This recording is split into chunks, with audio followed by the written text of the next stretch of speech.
Let me see. I think I already have. No, I already sent the invite earlier. Let's see if this thing works. I'm not here to protect you. Ooh. Who hurt you?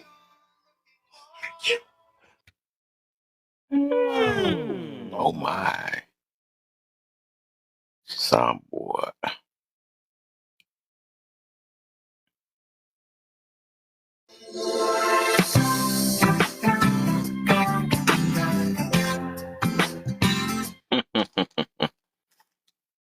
Share some what you call it? I'm play me a little music before I get this next session going. Before I get this next session going. Can I do this though? I just thought about that. Can I do this? I don't know if it's gonna be louder though. If I could play it through the I do it like that.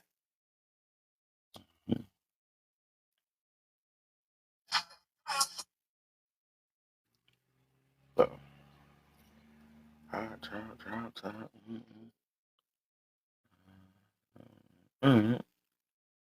play a little bit of music until we get the party started.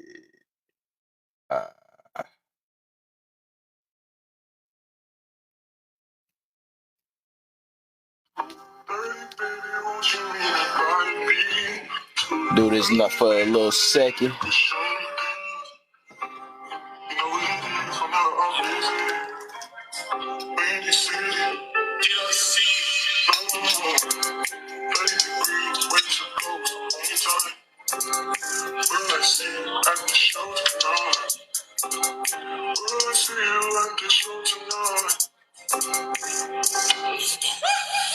Hey.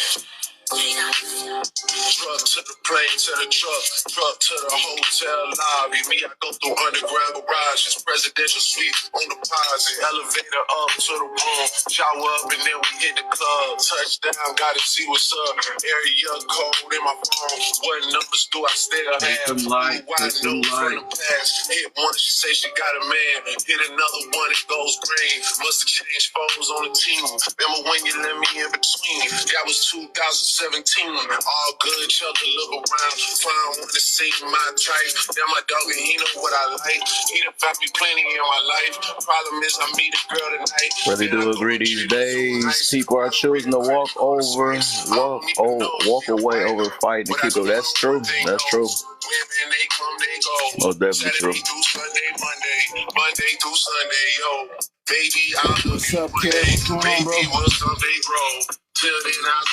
What up, man? Welcome back. I didn't get to the rest of the prompts from earlier, man. Yeah, right, I had to get some work done. Yeah, so if it's all right with you, I love to carry on with the last two. See what you got, man. See what you got. Let's see. All right. If you're not happy, your children and house are not happy. That's it right there. Okay, listen, man. That's only for women, bro. Women control the atmosphere. Men control the environment. So, I mean, like, for example, if a woman is unhappy, like, bro, I'm telling you, in most households, whatever the woman cooks, the family eats. Right? In most households. Right? In most households, if a woman feels, if she's uncomfortable, everybody's uncomfortable. In most households, if a woman wants to go somewhere, eventually everybody will go there. I'm not saying that women necessarily lead the households. I'm saying their energy is so present and so consuming in a household that eventually the majority of the people will go. The majority of the people will do so. That's why you have to sometimes talk backwards to go forwards when it comes to women. When you want, like a lot of men don't understand, especially in our community, right? Especially in the communities of color, okay? A lot of men don't understand this rule right here. A lot of our women are not agreeable. They are not agreeable. Oh my. They will go against you simply because they want to, not because they have good reasoning to, but because they want to, because you said left and they said right? This is why agreeable is one of those qualities that men are looking for overwhelmingly to be like to have quality families or long-lasting relationships. A lot of the women in our neighborhoods, in our communities, women of color, are not agreeable. So you almost have to talk backwards to go forward. If you want your wife, like, I'll give you an example, bro. Years ago, my wife we were going looking for a second car, right? Yeah. Okay. It was time for her to buy a car because, school was over. I told her, you graduate, I'm gonna buy you this car, right? She was like, yeah. I was like, cool, right? So we go, and she wants to pick out some car that was just a gas guzzler, and it was super fast and all this stuff, and I knew that was not a safe car for her, right? So the first thing I went to is she had already been talking about it, looking at things online, which place we were gonna go to, which dealer. First thing I did was run over to the car, and I said, "This is the one. This gotta be it. This has gotta be it. Look at, oh man, it goes 0 to 60 and such and such and da da da da da da da da da." And then I looked over at the car that I really wanted her to have, and I said, "That car, nah. That car is, the only good thing is it saves money in gas. The only good thing is it has 4 doors, so nobody will have to pull up their seat to get in. The only good thing is that the tires and the tune-up and all that stuff is going to be cheap. It's probably got like a $50 oil change. We need the $80 oil change. We need synthetic $80 oil changes plus. That's what we need." And I started saying things like that. And although I was making a lot of sense, I was making all the things for her car sound good, and everything for my car, the car I wanted her to have, sound bad. At the end of the day, she chose the car that I wanted her to choose because she was literally in that stage of mind. She's fresh out of school, feeling like she's at the top of the world. She's now an educated black woman. You know what I'm saying? And she wanted to exercise some independence. So she went against me, and I used her own ways to get what I wanted in my household, because I knew what I was dealing with. I knew that in this area I was dealing with a woman who was not going to be agreeable. And a lot of men have to come to that conclusion and be honest about the kind of woman that they have. And most of our women, especially if they coming out of school, especially if they making a little money, especially if things is going on, if they've been alone for too long, they're not agreeable. And you got to know, you got to talk backwards to go forward. And so that's, sometimes you got to talk, you know what I'm saying? You got to use reverse psychology. So yeah, that's absolutely real, bro. The way a woman feels, that's not for a man though. So this particular prompt, if you're not happy, your children and your house are not happy, is this true? I'm gonna make one more point, and then I'm gonna set this down. I'm gonna set this down at the altar of Kevin, right? I said this earlier, but I'm gonna say it again for the new listeners. If the man is content in the relationship, so content to where he's not gonna file divorce, and the children are content in the relationship, so content to where they're not running away from home because no one's being really abused or none of that stuff. A few arguments here and there, yeah, kids have heard them. But overwhelmingly, the relationship is solid, right? The kids feel content. They come home to the same bed and the same TV every night. Same food, same people. But if that woman is unhappy, out of these three people,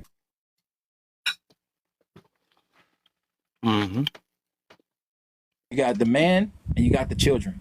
If the woman is unhappy, why don't she just leave and leave the children? Why does she have to take happy children with her?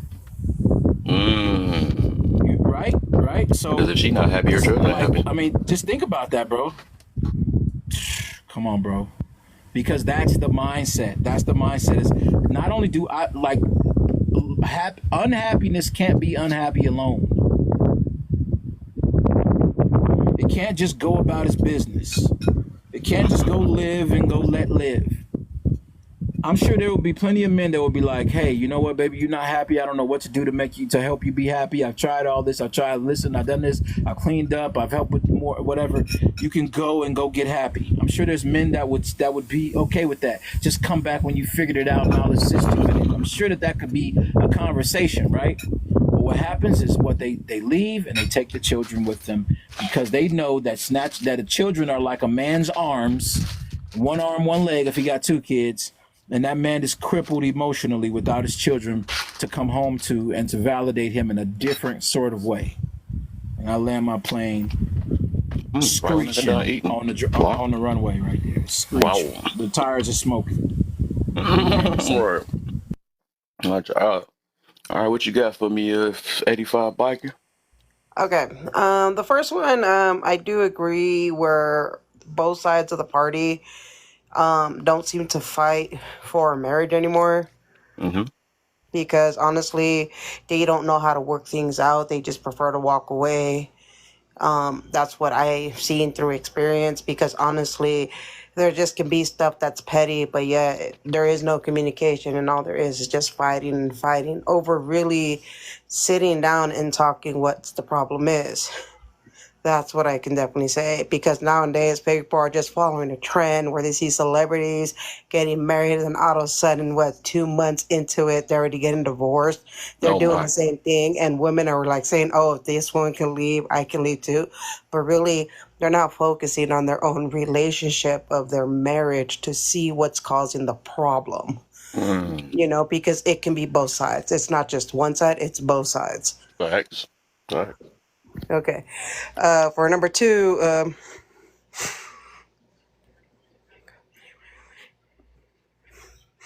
okay, this one, can you elaborate it in a different way for me to understand it? I just have a different process of understanding. If it took two people to make a family, why wouldn't we need two to keep it? Yeah. Yeah.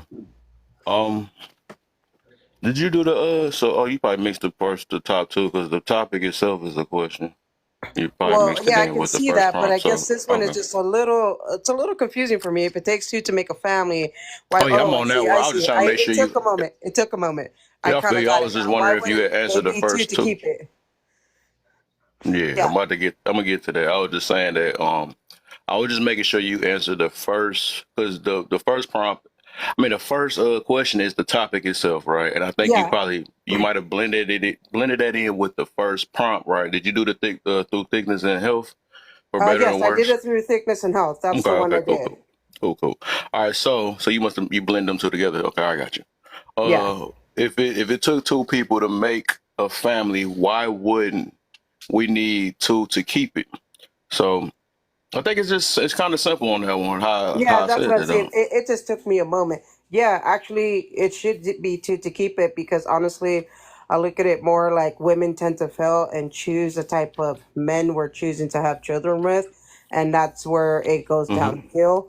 But really, if we were to really take a step back between men and women, know what type of relationship we seek on both sides of the Mm-hmm. opposite sex, it could actually be where it keeps the family, but also it goes back into the first one as well because people tend to fight to stay together, but this one sometimes just going through a primal instinct of having the boom boom ends up having a child, and then from there, and if you're young at it, you're just too immature to really develop an adult's mind that it's Mm. already time to have a family. Okay. All right. And this one, Uh, if you're not happy, turns out I'm not happy. This one, I can say it's both sides because I've been through the experience, and my father was a bitter person. Always look for arguments, but we always try to find ways as kids to stay happy. But I've seen my mom's side being sad, and I've always tried to comfort her. But I've also seen it through experience of people that I know, and they're not happy, but they try to make the best of it, where their kids don't feel unhappy, but yet still are children through the complication of marriage that they try to do things and interact. And I've seen that with mothers taking their kids out to the park and everything like that. Because when you start to be in a teen, it's a whole different ball game because children are now making their own mindset of how they're seeing their parents when they're thinking for themselves. But as for toddlers, there's mothers that I've seen step aside, even though they're unhappy within the marriage, they still try to make sure that their kids are taken care of and that they have activities. Okay. I think And we that's what we made it to so far on that one though. But I yeah, I wanted to was try there to one. answer that top one, Kev, because I never even answered the pink and yellow joint. Wow. I never even answered You that, bro. literally Like, did. That's crazy. I I went remember, right and to I the remember when white you black said that ones. before. You said I ain't answering. You still. That's funny. Go ahead. No. I shot down to the other one, like to the number 3 in the white and black. Yeah, But I but never you. That's even what I was talking answered about. You had did it the earlier initial though. topic. Yeah. Yeah, yeah. That's all I'm saying. But go ahead. Go So ahead. I think that the reason why people don't fight for marriage overwhelmingly is it's divorce is not seen as a loss anymore. If people started to see divorce as losing, as you are losing something, even if it's just losing time, right? I don't think that women overall see divorce as a loss. I don't think a lot of women conceptualize divorce as a loss, right? Not to them personally. And then some men even are the same way, to where some men are like, I get to be free to prowl and whatever, especially if they, they got into it on some like, I married her because she was pregnant, or I married her because it was the right thing to do. That kind of stuff. I don't think that people see it as a loss. So if people actually seen it as, you know what, divorce, in divorce I lose. In divorce I'm false. In divorce, I'm a liar. Like this older woman said to me one time, she said, like, she was talking to me about cheating one day, right? She said to me, and she was drinking, but whatever. I feel like sometimes an intoxicated person speaks a lot of truth, right? So she said to me, you got to understand. Damn, why they talking? She said, you got to understand. When a man lied to a woman or he cheated on a woman, the woman got to explain it 3 times. I said, 3 times? She said, yeah. She said, first she got to explain it to herself. That's the first lie she told, that she chose a good man. She said, then she got to explain it to her friends. That's the next lie she told. She said, I told my friends he was a good man too. She said, then she got to explain it to her family. I've been bringing a dirty bum around this whole time. I said, oh my God. I said, I never even thought about it that way. It's 3 lies in 1 act. You know what I'm saying? Explain it to her family. She got to explain it to herself, her family, and her friends. So she didn't lie to 3 different people. You know what I'm saying? Like, that blew my mind when she explained it. She said, that's why it's so bad that a woman cheats. She said, she said, that's why it's so bad when a man cheats, because most women, when they really love a man, they can't wait to tell people that they really love a man, because it's like a big deal. She said, I don't know how I go for men, but I was like, well, for men, it's always our fault anyway. If a woman cheat on us, it's still our fault. I was like, the only person we gotta explain it to is ourselves, but we just don't want to let nobody else know, because people gonna look at us like, what you do wrong? Well, that's the thing. This is gonna be more of our fault. That statement that if women cheat, that it's still a man's fault. No, it's the fact that they don't want to confront the confrontation of what's going on in a relationship, so they're gonna do a petty thing because they're seeking attention somewhere else when they're not getting it from their partner. That's how I see it as. Yeah, I mean that could be real too. A lot of let me turn this down because they're not talking to me. A lot of guys, like I was talking one time about cheaters, and I don't want to get too deep in this because we on marriage right now, but I was saying that I think the reason why a lot of people cheat is because, one, some people are greedy. Two, some people are compensating, right, for what they thought they were going to get, or they were sold that they were going to get, that they never got. And some people are getting cheated out of a relationship, right? We always talk about people getting cheated on, but we never talk about people getting cheated out of something. There's a lot of people that are getting cheated out of relationships. And then the other person sort of like gaslights them and say, well, if you don't like it, then leave. Why are you still here? That type of stuff. And they're like, because I committed, but you're cheating me out of what I committed to, that you said you would be and do. And a lot of times that's the thing in itself. If anybody knows a lot of guys that have like integrity, the hardest thing for men to do, which is the main reason why I think a lot of men don't file for divorce, is the hardest thing for men to do is to change their mind. When a man really commits to something, it's extremely hard for him to completely change his mind. He'll go out, he'll compensate, he'll go eat a snack before dinner. But when men commit to something, it's extremely hard for them to change their minds. And it is true, but then that's where I also go with on the fact that it is hard that it is to change your guys' mind, but you also are looking at why are you settling for something that is toxic? Why are you settling for someone that doesn't give you the respect that you deserve?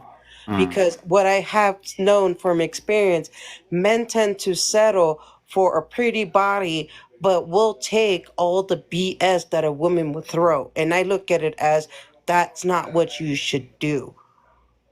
Because Right. it's the same way for women. They've done the same thing. And that's one thing I've understood myself because I took a step back and reflected of my past relationships and saw what I was doing wrong to fix it. That Men and women, they ego trip. Men and women, they think that they can change people, or that they are the factor to people's mindsets. And I mean, you just got to That's very believe true. people. Like people think, oh, if I just do this, then he'll change. If I just do that, then she'll change. If I get a better job, or if I cook more, or if I have more of this, or offer more, then they'll change, or whatever. The truth of the matter is, people only change because they decide to change. Very true. and That's what I was going to you get at right mentioned then and it. there. It's You mentioned it 100% true. earlier. Hashtag. You mentioned it earlier. You said that there are a lot of people that are out there that don't know what they're going to lose, or what. And if you look at this question, it's not even just fighting for the marriage; it's fighting through it. Because if you don't fight through it, then you're going to lose That's heavy. something, right? That's heavy. It is. It is fighting through it because at the same time, I've even mentioned it, lovely way before that there is no working through a tough situation. There is no communication. Everybody just choosing to say, you know what, I'm not going to deal with this. I'm just going to walk out. That's where it is. It's at lack of That's where the lack communication. of commitment comes in. The lack of commitment. You're not willing to. You're not willing to fight through it. Or you fight. What are you fighting for? Or are you fighting through it? Because it goes back into what you were saying, biker. It's almost like, or even hashtag, where you have to put effort in. There's a work that has to be done on your part to fight through You know it. the It, you know the one thing that I had to realize in being married, right? Well, from relationship to marriage, and I just don't mean the relationship with my wife. I mean period. Like when you're picking people to actually be in long-term relationships or consider for marriage, real strong prospects, you really have to think about who you're going to fight against. And that's a really hard thing to conceptualize. Because I'm telling you, people don't want to think that way. But I'm telling you, people change their minds in the middle of things. Like Well, it's like marriage has become a this, marriage has like become a these competition years you now. might it's like these 2-3 years or whatever, the person is 100% in, because people conceptualize marriage now as term papers. I did 3 years, that's good enough, you know what I'm saying? Like so they're like but you gotta I've learned that I've had to fight my wife in some instances to keep her word to herself. And that's a really hard thing to think about, but it's a real thing. Like, do you inspire your spouse enough? Do you inspire them enough to bring them back to them? Yep. To take them forward into what they said. I promise you, my wife hated me the entire time she was in school for nursing. But on that stage, she thanked me and cried and everything. And I was still like a little bit TO'd and like, you know, like ticked off or whatever. But the funny thing about it is I was willing to fight for her to have what she said she wanted. But she didn't know just how much I was willing to endure for her to be what she wanted to be, right? And the thing about it is that you really got to ask yourself, does my spouse inspire me? And can I inspire my spouse enough to remind them of who they said they wanted to be, or look at in the mirror as the better person? Because if you can't inspire them, you're kind of fighting a losing battle. You actually just brought up a good point, hashtag, because when my husband met me and we got together, he said, I wanted you because you had potential. You have potential. But with my potential, with what I already created before I got with him, are you willing to go through what I need to do to prove that potential? It's a hard one. It's a hard one it's a hard one. It's extremely rough, because when you think about what it would take, like when you talk to people about their hopes and their dreams and the things they want to accomplish, you really got to start asking yourself, do I have what it takes to help them if they want to turn around and walk away from their better self?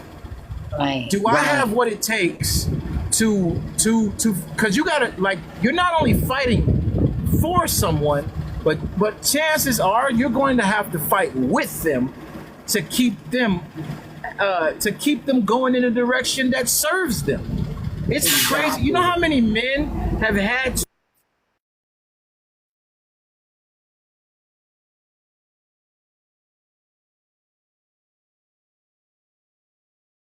Oh, he must have got a phone call. No, I was saying, do you know how many men have left their homes to reset and then went back to their homes to win the women back who were living in their homes? Like, it's a crazy thing. It's like it's a crazy thing, but like, men have to have a little bit of ownership. You have to look at the person across from you that you're saying I love you to and say, I'm willing to fight you for what you told me was the best you. Well, you're not always fighting for that. You're also making sacrifices at the same time. You have to sacrifice parts of yourself in order to give that person or cater to that person what they need. It's like a sacrifice. Yeah. I mean, that's why earlier, Kev, I don't know if you remember me saying this earlier, but I said some people want you to love them the way that they want you to, but they want to also love you the way they want to, right? Not the way you need them to, but the way they want to. Well, that goes back into love languages, though, too. Love languages aren't just for how you want to receive love. It's also how you have to give it. That is very true. You're going to take Kev down a whole nother lane. You just opened up a can of love language. You just opened up a can of love language.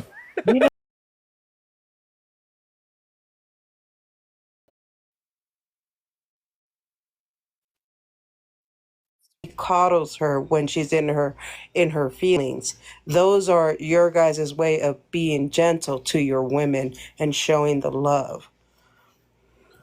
Yeah, And I, like Gen Z just brought up something that was really cool in the comments, right? She was talking about how they did a study in Forbes and how it says that I think she said something like 40+% of yep, people divorce because they lack support from their families, right? exactly, Yeah.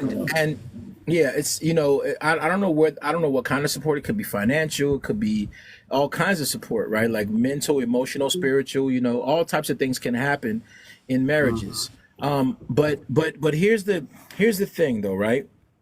You got to ask yourself, if they're lacking support from their families, did the family ever agree to them being actually married? And what kind of family is it?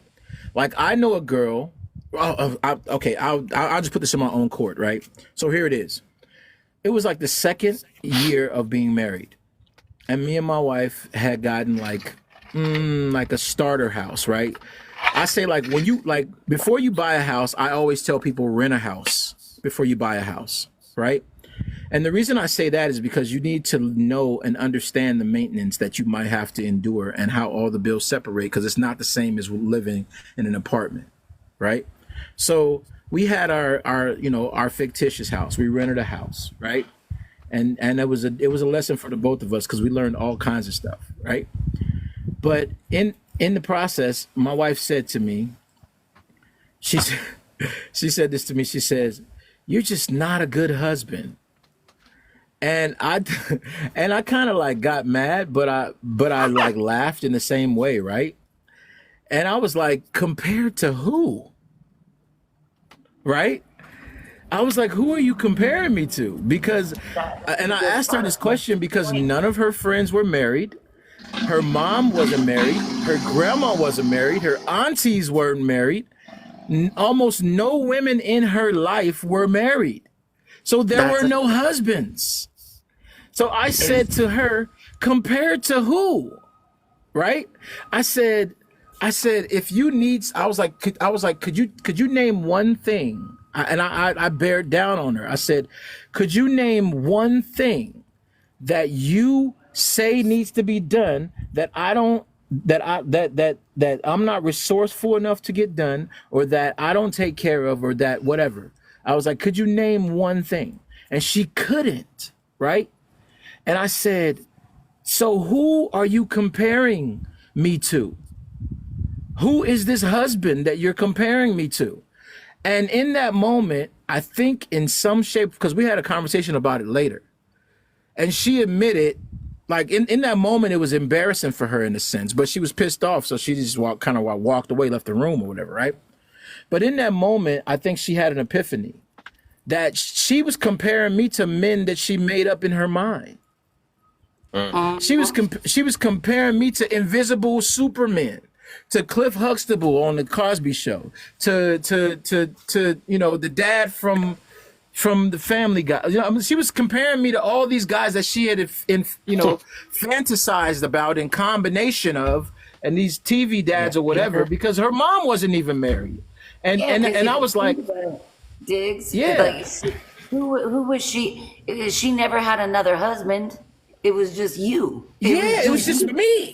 Who are you comparing Just it me. to? So who? So I was like, who are you comparing? So and then on top of that, none of her friends and family members were married. Like maybe one other, and they got a divorce. No other person in her immediate surroundings was married. And I was like, so who are you comparing? Unless she was dealing with a married guy, you know what I'm saying? Who are you comparing me to?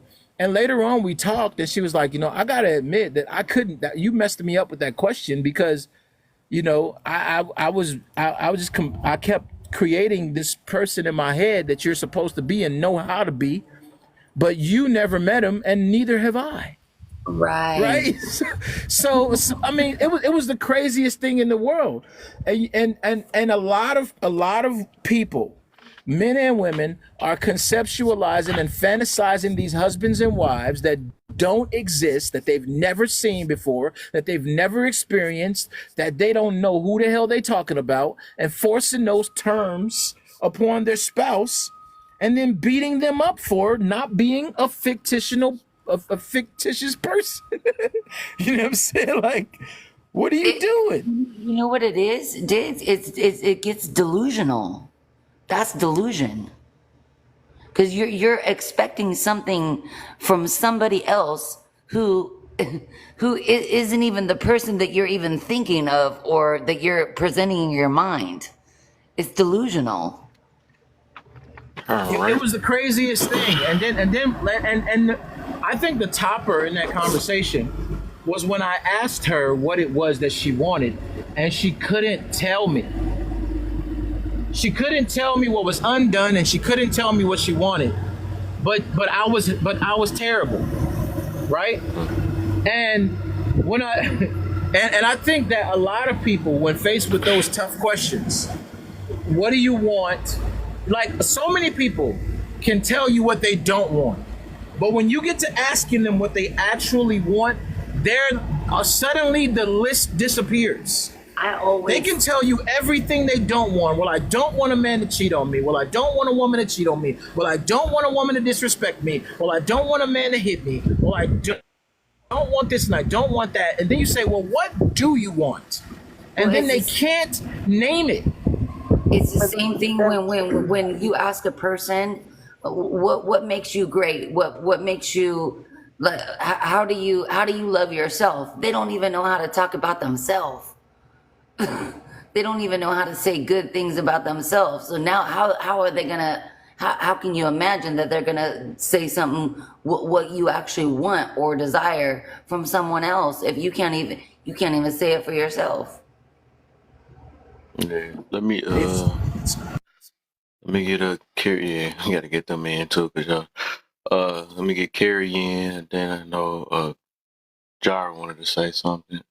And then get Lovely. I don't even think she answered one yet. But go ahead, Carrie. Hey y'all, I think it's a little too loud, but I'm not gonna speak too long. But I want to say, there's a lot of points that's been made. It's valid. I really like hearing what hashtag is saying, and I'm like, yes, this is actually true. That it is so easy for people to point out, you know, what they don't want, but it's hard to articulate what they do actually want. And the thing is that the problem is that a lot of people are not expressing what they need. And that's the problem. That's the problem. But I wanna answer the first prompt, and then I'll mute for a little bit because I need to get off this road. It says through sickness and health for better or worse. Oh. Yeah, or you can do it whatever you feel like the topic too. That's a question too, though. Unless y'all already I probably did see. that already. You're asking what does it mean if it doesn't mean anything anymore. I got you. Yeah, that and yeah. Or the topic too, you can do that too. If you didn't answer that either. Why don't The we topic, it says, why don't we fight for marriage as a as a whole? yeah. You can do both of them if you want to.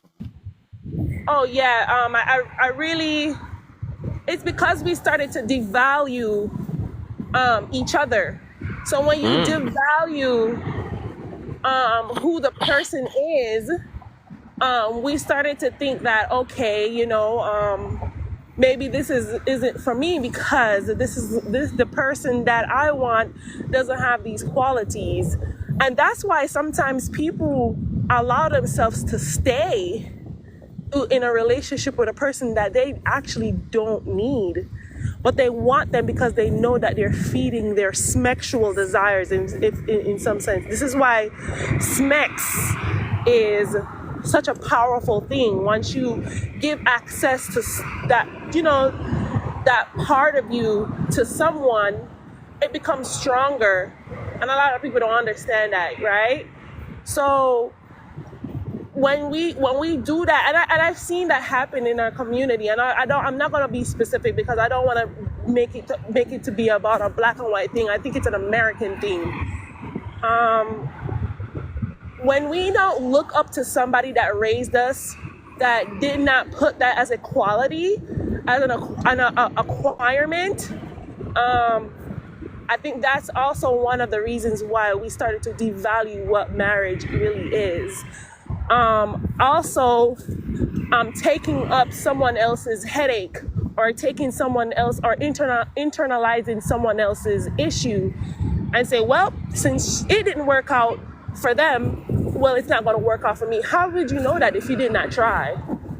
You know?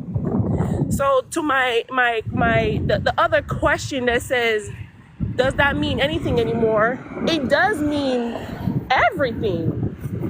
It's just that people see it as it's nothing. They see it as, oh, it's just a piece of paper. Oh, it's just words. Oh, it's just something to say. And then we go about our ways and we live however we choose to live. That's also another misinterpretation of that, you know, because when I recite that, when I'm married to my husband, or when I see other people recite that to their spouse, unbeknownst of getting married, they took it very seriously. You know what I mean? It says to respect your husband. You know, I'm not gonna lie, there are times when I did get out of character. That was a very big accountability on my part, because, you know, I would have to like write a letter actually, and to hold my husband's hand and express to him, you know, the disrespect that I caused, and I have to apologize to him, right?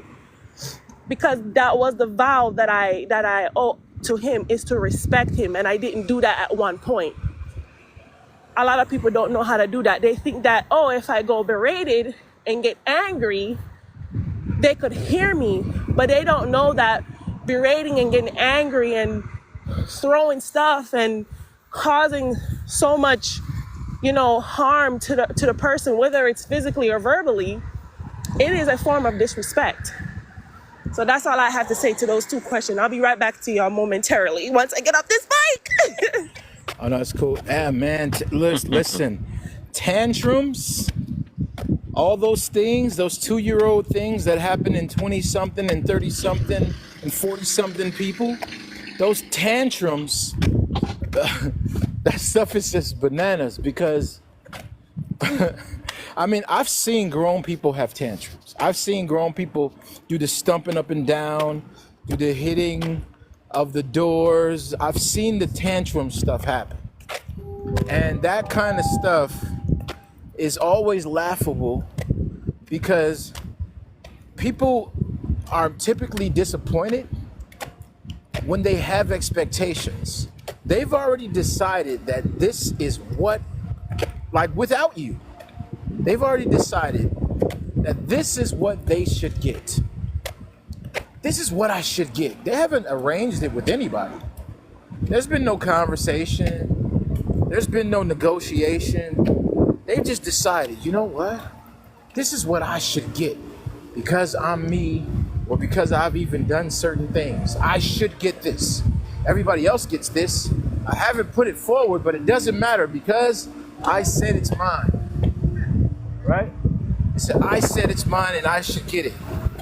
And then when they don't get it, they get all mixed, they get all messed up, they get all screwed up because they don't get it. Well, even a tantrum digs can be silent treatment. That's a tantrum too. The silent treatment hurts a lot of people too. You could, I don't punch walls, but I can give a silent treatment. So that's a tantrum on my part. If I'm shutting myself down from somebody, that's a tantrum in and of itself. Right, because instead of saying, hey, you know, babe, I'm really upset right now and I'd rather be quiet, instead of just giving the silent treatment and completely ignoring the question.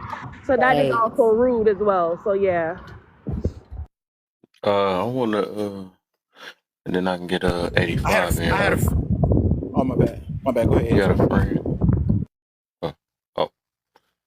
I was gonna say before 85. I was gonna say I had a friend who played all these like war games, right?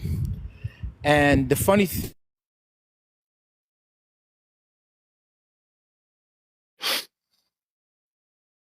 stuff. Your sound went out. The best weapon when you first start any war is the silencer, right? He said it's the coldest weapon because you can get inside of your enemy's camp and inside of your enemy's planning and all of that stuff without making too much noise. And that made me think that how strategic is the silencer in a war? You know what I'm saying? And silence, like how you guys were saying, silence is a tantrum. How strategic is that in a war? Mm. Before she go, I wanted to and then I'm gonna get a lovely answer because she got an answer too. I want to talk about what Jen said. She said vows is subjective, or people view it as subjective, and I think and I'm glad she said that because I believe that's the biggest problem. And even that, right? It's say for better for worse.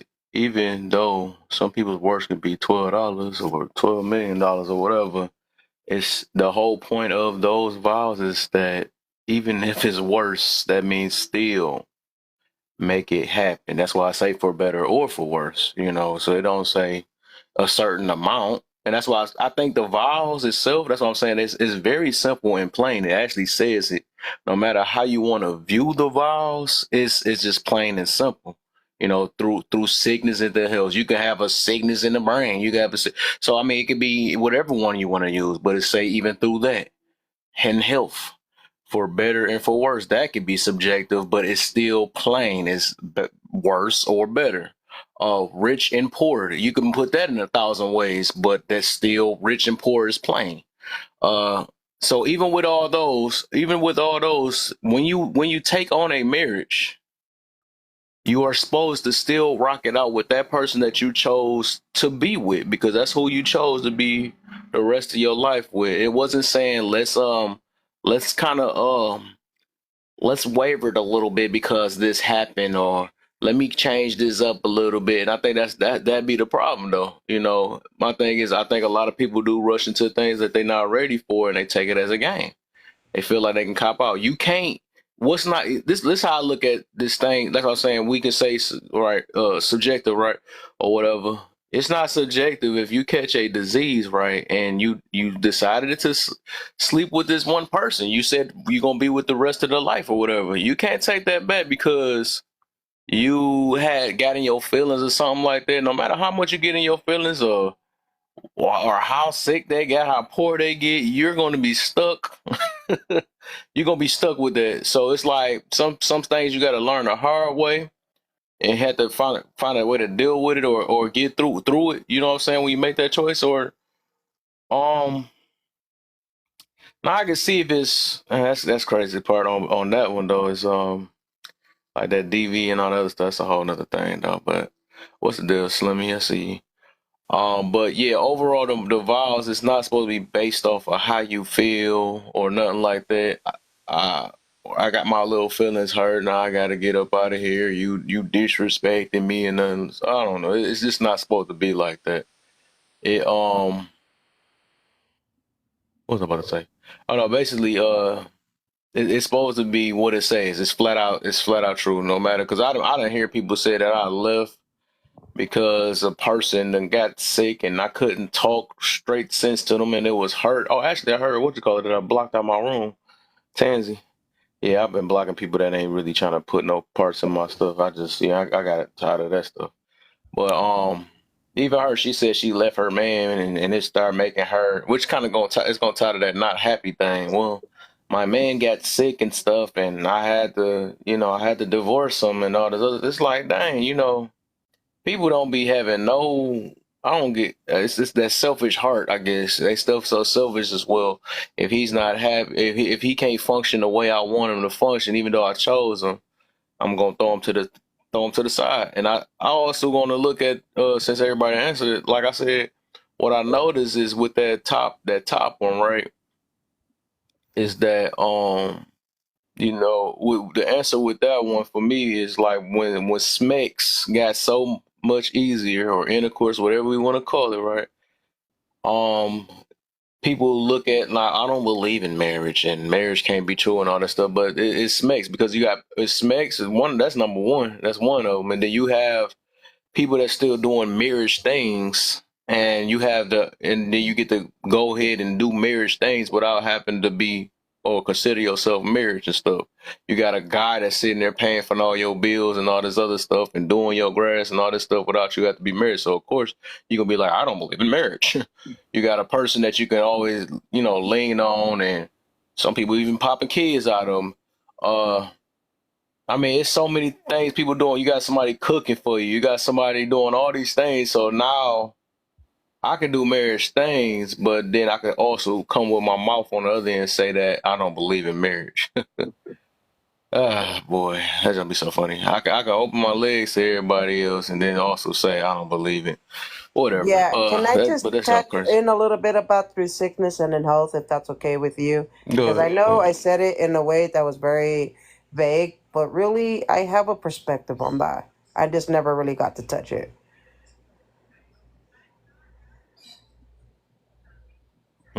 Hold on, real quick. I'm trying to see something. That's the worst in marriage, and nobody talks about this small, this small stuff when it hits. Dismissal? Dismissal stuff? When it hits. Yeah, I've been trying to figure that one out as I read it as well. Oh, hold up, she coming up. Can't be doing that to me, man. My head hurting already. Smart as water. Yeah, for me, when someone's getting married through sickness and in health, it's because you're marrying your other half that completes you as one. And through sickness and health, you guys are gonna fight through things, through complications and obstacles, but you guys are gonna work through them because you already decided that you're gonna settle down with that one person. That's gonna be through sickness and in health to death do you part, because that's who you decided to marry because you saw all the criterias that he met for you. And yes, and that's how I see it as, because most people should be fighting for all that for sickness and in health. Right. But nowadays, they just don't do that. Right. Jen, what you was talking about? Yeah, the reason why I was saying it's subjective because, according to the divorce rates, right? I think the vows are so they're so they're not so unique to most of us that I think it's part of the chapel. You know, the vows are just everyone memorize them, right? And so do couples when they're going to counseling, and how many couples actually go to counseling, marriage counseling, before they get married? They used to be, Mm. you had to do that back in the day. Nowadays I don't ever hear anybody talk about, oh, we go to marriage counseling. I know that some people do. What I'm saying, it's not very common anymore. And so when people go to marriage counseling, those questions are going to be asked. What do you see as the worst case scenario for your marriage? And whoever's running, it's usually the pastor of your church, but whoever that pastor is, they're going to ask those questions to the prospective couple to say, hey, here's an example, how would you handle it? And based off their answers through their counseling, the pastor is going to pull them together and give the analogy that I don't think you guys are ready.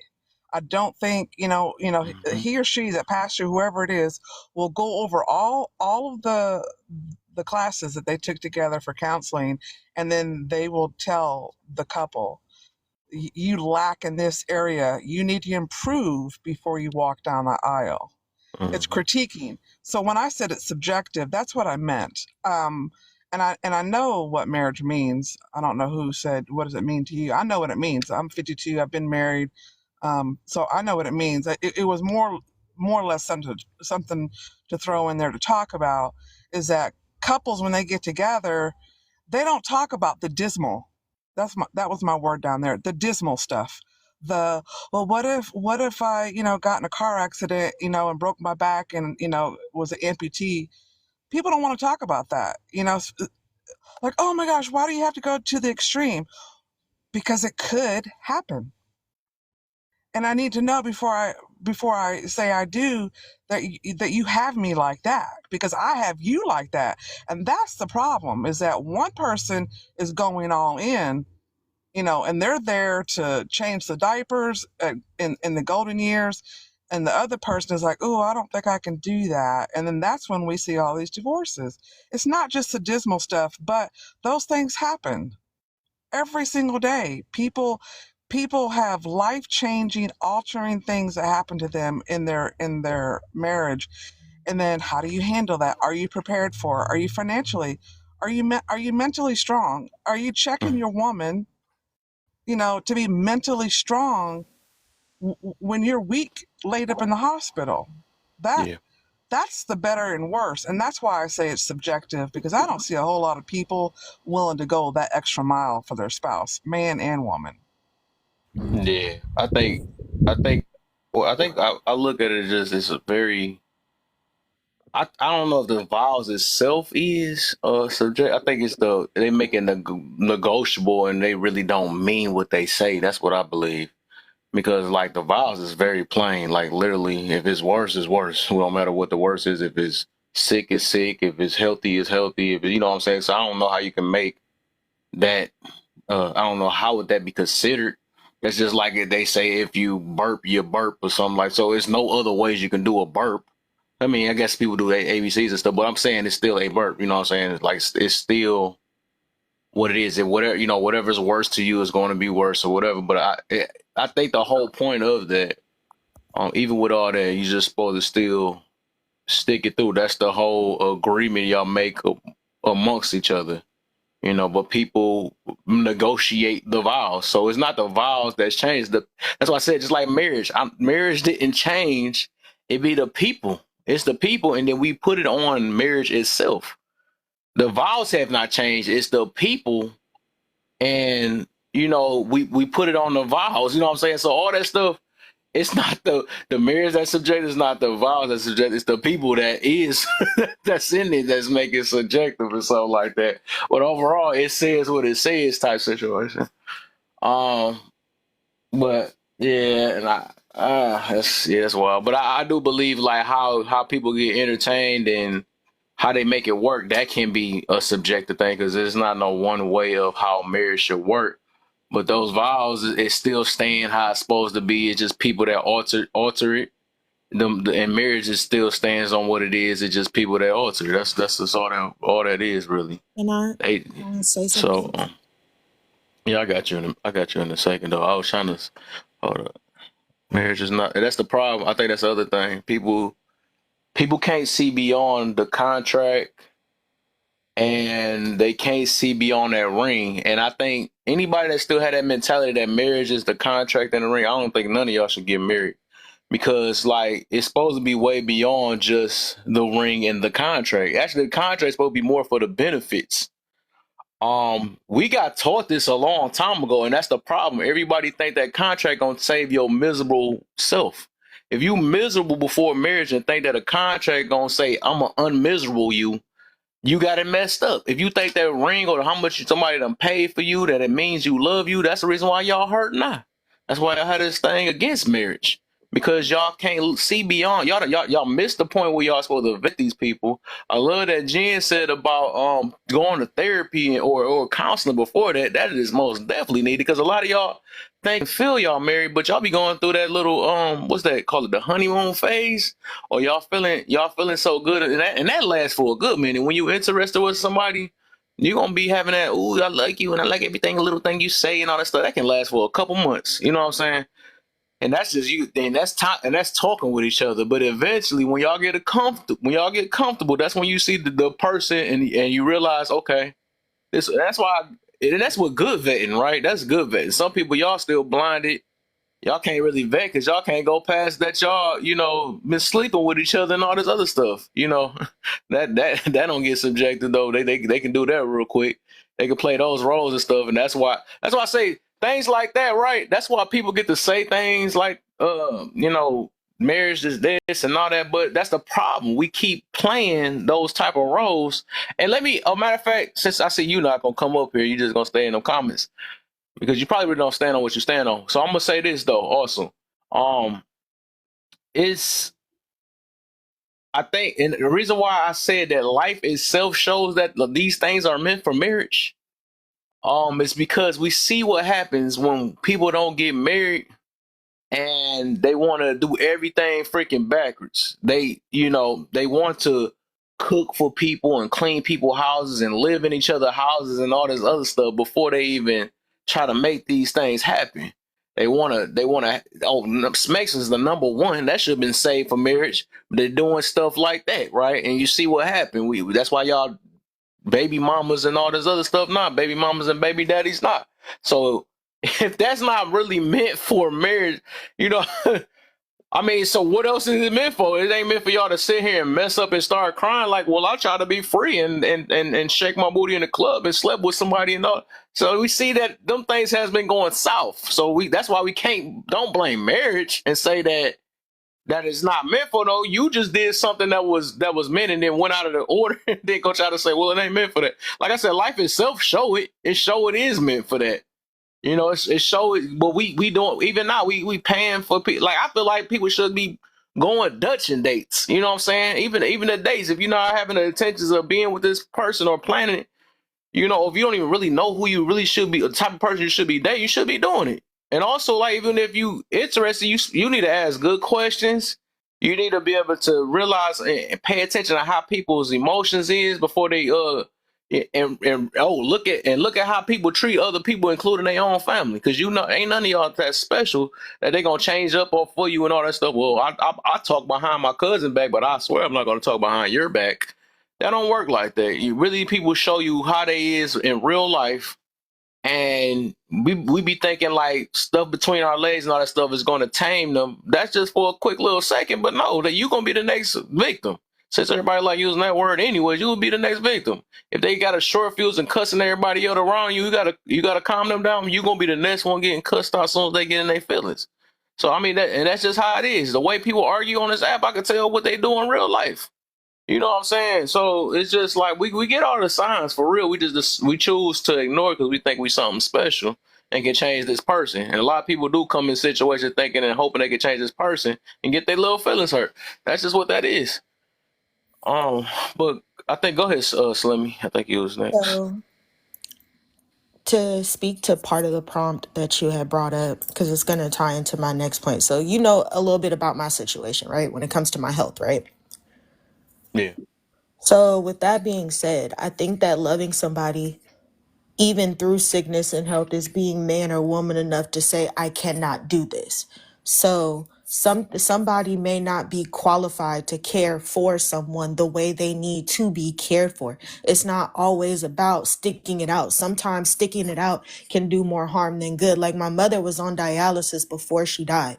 And one time I changed her tube wrong and she got an infection that almost killed her earlier than she was supposed to go. Unalive. Oh, so sorry, unalive. That ate me up for years because that was my fault. That was me not understanding. That was on me. I felt horrible. So sometimes saying I love you is, you know what? I'm not good at this. I cannot do this. I'm struggling with it. I have whatever's going on that's making me incapable of doing this. Let me help you find someone who can. And we ended up hiring a nurse. No, So let I me don't ask think this then, since you just I don't said think that then. it was your problem. Hold up real quick, Domi. Hold up, Yeah, brother. yeah, yes, sir. I was about to say, even with that, you said you love somebody enough to let it go. That first you gotta admit that you lied in the vows then. First you gotta say that first, right? I don't And think say, it's a dang, lie. I thought I can do sickness through health until sickness through health really hit me in real life. So first you gotta admit that I first. can't hear you over the squeaking and noise he Yeah, making. Dom, you gotta mute my brother. Your stuff loud in the mud. I don't know what you're doing. Uh what I said, I don't know if you had heard it. I said first you have to admit that you lied or you didn't understand what sickness through health really meant. First, admit that first.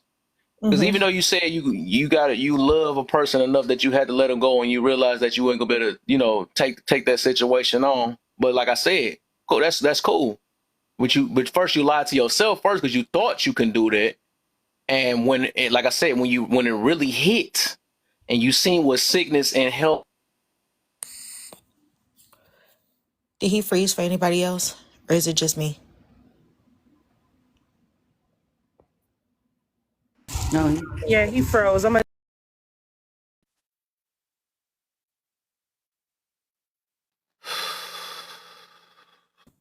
There he goes. Oh, I hate TikTok sometimes. That just made me so mad. What was the last freaking word I said? All You right, have hold to on. I'm admit gonna that you say it did over again because that everything. just made me too mad. I hate when TikTok do it at the wrong time. As soon as I'm in the middle of explaining something. Um, You were all I saying was saying you is didn't first you have to, understand lies or something like huh? that.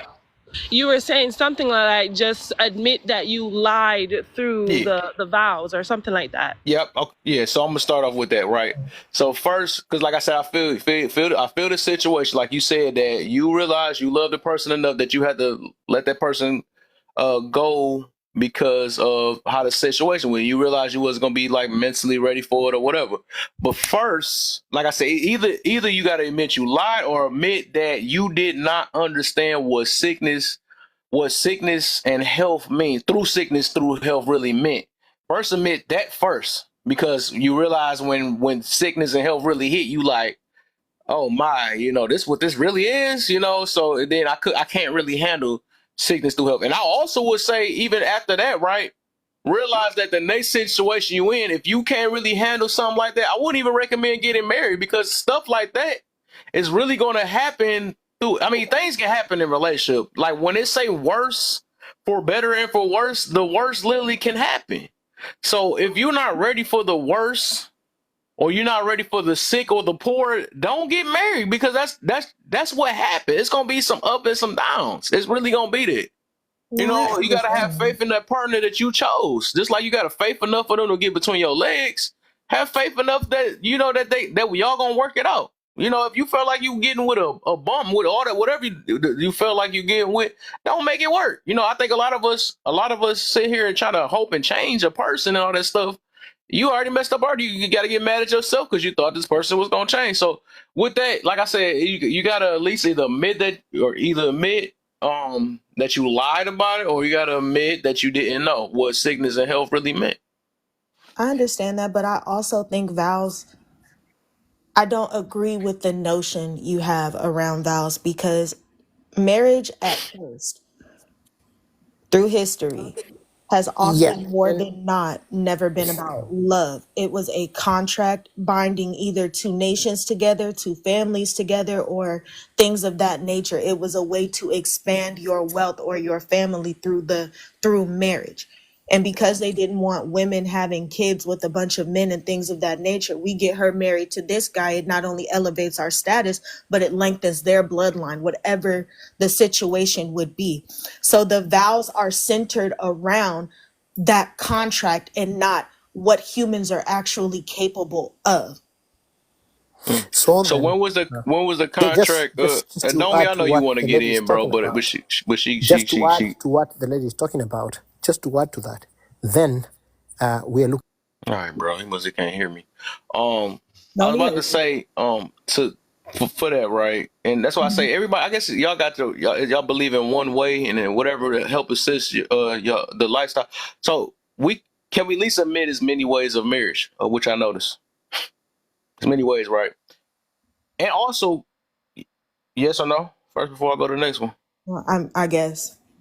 I guess okay. So it's one. So I guess not sure. All right. So the other thing is that when was contracts made? You looked that up yet? Because I know you're good at looking up stuff on internet. When have a contracts existed, I and felt like that was a have dig. marriage? Huh? I felt like that was a dig, Kevin. What was the dig? Me saying I like to look stuff up on the internet. No, because I remember talking to you before. You say you look up stuff. I know you look up stuff. So that's a dig. That's something you should be proud of. No, it It's not just a sounded like dig. a little dig. I wasn't mad that it was a dig. I thought it was funny. No, it wasn't a dig. It was just something that I remember you. I remember that you look up stuff. So that's Yeah. all it was. So I'm just saying, if you have you because I don't look up too much stuff. I only look up Okay. stuff that probably help whatever. But I noticed that a lot. I don't know. Everybody look up different things. I can't Um. say when it officially started, but I know as long as there's been a Roman Catholic church, whenever they started and they came into power, I know I can say at least since then, marriages have been contracts, because at weddings where like kings and queens would get married from two different nations, at the wedding, they would actually have to sign whatever was in the treaty between the both families. And that was the final stamp on they are married. They had to sign that, and it had to be in the presence of whoever was the Pope of the Roman Catholic Church. Yeah. So let me ask this then. Do you you believe contracts came before marriages? No. Okay. So we can admit that marriages came before contracts. Yes, but I don't think the notion was different. I think contracts was just a form to visualize whatever was the agreement. I don't think that the agreement has changed. I think the form in which they present the agreement has changed, if that makes sense. Right. So we realize that marriage is something beyond just the contract. So I'm glad you just said that. Basically, you just noticed. I don't know if you noticed what you said, but yes, marriage was here before contract. So I mean, they added something new to it, just like they add the license now. They adding all these things. There wasn't no such thing as no marriage license when we out of USA. So, and I'm pretty sure marriage was way thousands of years before America then got its Well, hands on it. I mean, at one So point there wasn't before marriage. It rings was start just being on it, bonding. It was was just the Kate, huh? bonding of two people. Because, like, you're right. Even rings are relatively new. Rings have only been around as a actual wedding band since maybe the 1800s. That's due to the De Beers Company and their monopoly. Mm. Uh-oh, who muted her? No, But anybody that's muted her, been so she since got a the call. monopolization of the diamond company. So Mm. I believe that it was verbally contractually obligated before there was a physical document that could be put into a record. I like that. I like that. So I'm gonna rock with that one. I can agree with that one. All right. Because marriage wasn't for love, it was Yeah. for figuring out how to either elevate someone's status, join two nations together, or like even with normal common day families, it would be okay, what's going to be the safest option for these two people? It wasn't always you love this man. We have to remember, even courting, relationships, dating before a marriage was presented is relatively new as well. Yeah, that's cool. At least we know it's multiple ways. And that's why I wanted to know, because I always hear one way and it be the negative stuff. Well, they forced the marriage and you only get that and you got to sacrifice yourself for marriage. I'm like, bro, My it sister got to keep be more blowing than up my just phone, that. so I'm gonna come back. Hey, For sure, Kat, for sure. say Go ahead, something. Kid. Go ahead. Yeah. So, yeah, to the marriage being a contract. Yeah, it's only legal in well, in most countries, obviously, but a ceremony was always held as an agreement to say that yes, you know what I mean. Like you had to have witnesses to say that yes, these people are married. Now, I think the reason why they started to legalize it and make it a contract is due to the fact that they noticed that it can hold weight. Whereas if the person passed or in the hospital, they needed to call the wife or to call the husband, and let them know that, hey, your husband is about to pass, or your wife isn't, and they need certain people to like sign off on things and all that stuff. But it is a legal contract, but it's like we're almost stating the obvious. Like we already know that we have to legally agree to say yes, we are married and whatnot. But the most important part of it is the commitment. And a lot of people don't know what the commitment is. They think that, oh, okay, I'm gonna stay through the BS, but they're not thinking about how they can, how would I say it, to improve on the BS. They just let it linger. Or they will see the BS and then leave the BS because they're like, oh, I'm leaving the sake of my happiness. I'm leaving sake of my mental, this or the third.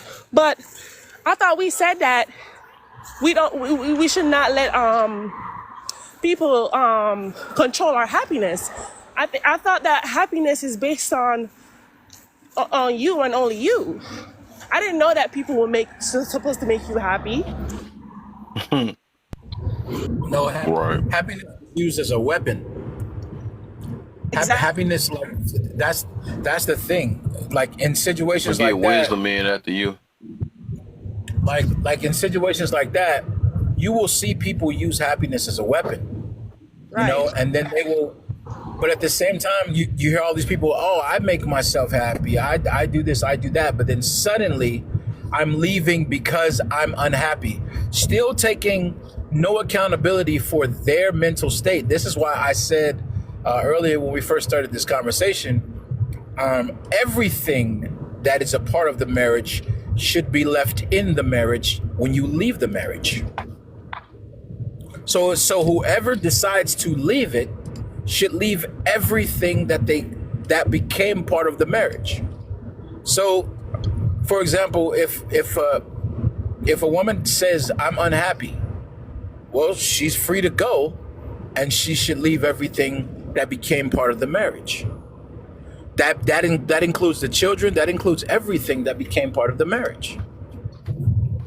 So it's like what you'll notice in countries and states, because they have a few in the United States, where children become the property of the marriage, divorce is less.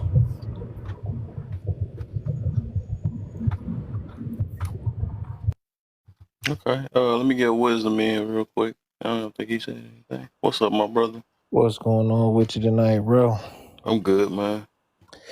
Man, it's interesting. I was just in the comments, just listening for a little bit, but it's just interesting when a lot of folks speak on it. Like you said, all you hear is most of the negative. You never really hear from the positive, from what works, because what Right. works for one is not going to work for everybody. That's an obvious. Yeah. Now, seeing what she said was true. Is it a contract and all that? Yes. Was it, you can look at the historical foundations of it, where it came from, the certificate contract aspect of it and all that. That's fine. And it was about assets. Most people just was man and woman. But it was about the vows. The part that's left out, I think, is the vows, even when you have them up there. Sickness and health, better or worse, rich and poor, unalive do us part. It wasn't something that you just walk away from, because it was a bonding of not just the flesh, but of the soul. Mm-hmm. It There was a you go. spiritual aspect to it that I think is negated. And the reason it's not understood as well is because there's too many people that's unqualified entering into it in the first place. Where did you seek leadership first? Where did you seek Ooh. life skills second? Where did you seek marriage counseling before you got into it, from people who were already successful in your culture?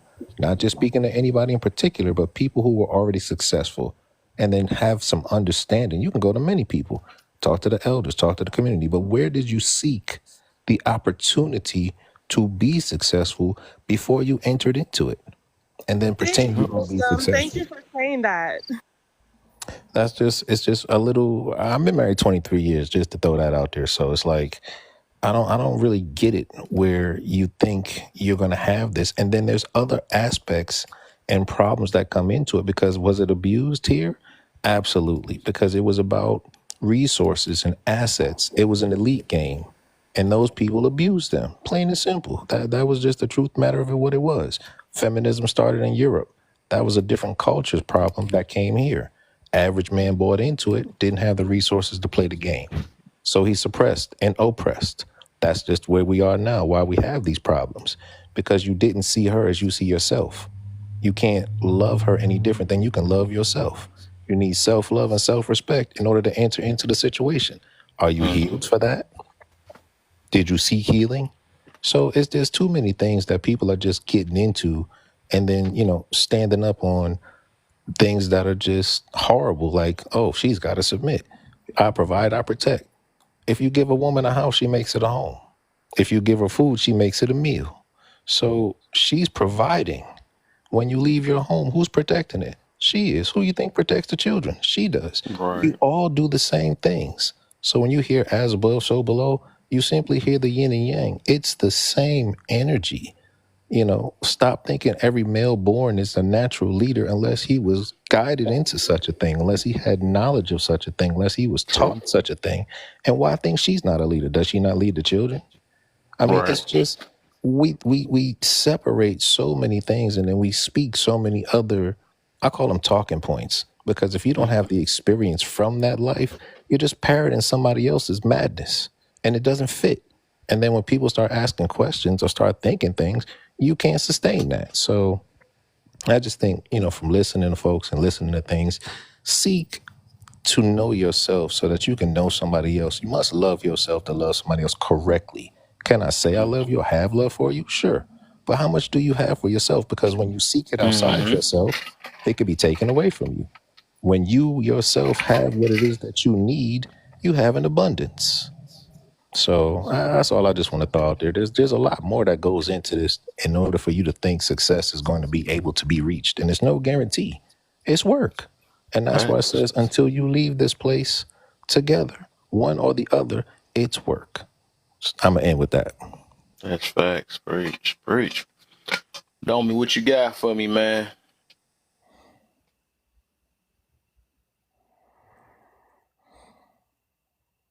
He quiet? No, that's crazy. Been talking all this time. Domi, mute or unmute? I don't know if you there. He probably was talking the whole entire time. He was just muted.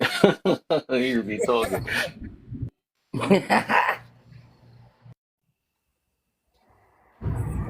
Yeah, the funny thing about marriage and getting married, like I asked the question the other day, and I got some really funny answers. I asked people, what is it to get married? And they were like, oh, it's just a ceremony and it's just people agreeing on the way that they want to go. And I said, well, what is a marriage?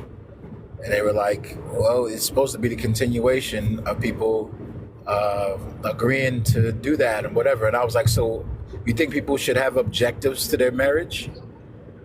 And they were, and it was funny because people, I guess these were unexpected questions, Should you have an objective? Should you have a group objective? I mean, you're getting into something as a two people. So should you have an objective as well? Like, should there be something that both you're trying to get to, or a place you're trying to get to? Should there be a theme or something? And it was interesting because it sounded like it was just something that people want to get off their bucket list, and it sounded like today, for example, it sounds like marriage is an extremely hard sell. Like it's something you have to like the only way you can sell it is if you're already indoctrinated with it. Like you gotta already want it to sell it to somebody who, to walk up and give it to somebody. They gotta already want it, But it should be something that's sensible. It should be something that people say, okay, is this ethically part of me? Is it part of my fabric? Is it part of my, my well-being, me, like for example, if I want vitamin C in my body, well, okay, I need to eat some oranges or something that has vitamin They only C. worry about that vitamin D in their body nowadays. Right. Right. So it's like it should be like already sort of like in there, but not necessarily indoctrinated. Like I'm putting something in you and making it like you don't have any brains behind it. It should be a sensible thing to do. But marriage doesn't seem to be sensible to people. What seems to be sensible is people can give me 1,000 reasons why they should stay single. And then when I ask them about getting married, they can't give me 4. I'm like, it's funny, man. I was cracking up, but it should be something like we talk about like being dogmatic or and all this stuff, and then or being amoral to where all you think of, like the only thing that matters is like what you want and how it feels good to you. And I think the culture, overwhelmingly society and everything, is teaching people that you should always get what you want. And if your marriage or if marriage doesn't provide that, then you should get out of it, or you should get away from anything that doesn't provide what you want or what makes you happy. And that's why I think a lot of people are choosing happiness over, their very fabric, the very, the thing that they actually need, or Right. the things that that they've been, that they know work, that they know are the better thing. They're just constantly doing it, and I'm like, I don't know. It's just it's hilarious. Yesterday I was on a panel and all these women were talking about, they were talking about how they want to stay single and this is their choice, and I was like, well, biblically, I guess that's a choice, right? But then I was like, it also says that it's not good for people to be alone, And I was like asking them, what do you get from being single? And everything was about like control. Everything was about control. So we have to ask ourselves, and I guess I'll ask the panel this: is there overwhelming selfishness in people that makes them not want to create a union with someone else? Well, I'll do that real quick because I got to jump down real quick. I got to make dinner. Everybody was talking about contracts earlier, like marriage is a contract, and I brought up this word it's really a covenant. It's, two people coming together that actually decide that they want to be together and grow together and live together. And there's two individuals that both have selfish desires, like you were saying, hashtag. But are they willing to make sacrifices? What are you willing to sacrifice for somebody else because you actually joined in this covenant? Oh my goodness. Thank you for saying that. I keep thanking you and wisdom and hashtag at the same time, because I like when I'm not trying to come for the lady, but when she came up and say, it's a contract, and Kev is saying, yeah, whoever is saying that, they don't need to be married. And it's true, because you're only looking at it as a temporary deal. It's the same thing like when you go to a job and they say, you gotta sign this, and it's a contract for 4 years. You have to stick through that 4 years until you're ready to go somewhere else. That's not how you look at marriage. You look at it, yes, as a covenant, but you also look at it as a commitment, but you're also looking at it as not just love, but also a respect. You respect it so much to the point where you will do anything to stay in it, because you know that it can cause you a long-term, I don't want to say deal, like a long-term fulfillment not in just the eyes of your spouse or yourself, but also in the eyes of the Most High.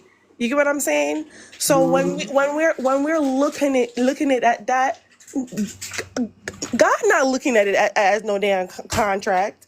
You get what I'm saying? Excuse my language. God is not looking at it as that. He's looking at it as, it's two people not only just love each other, but also respect each other, and also wanted to pass down some form of wealth. And I don't mean possession, y'all. I'm talking about a great form of stability in the home, and pass it down to their children, so their children can pass it down to their children and their children. You get what I'm saying? So it's like, it's like we're stating the obvious now of what it is now, but it wasn't like that before. But I do understand why they made it as a contract. But to just only look at it as that, yeah, that sounds selfish.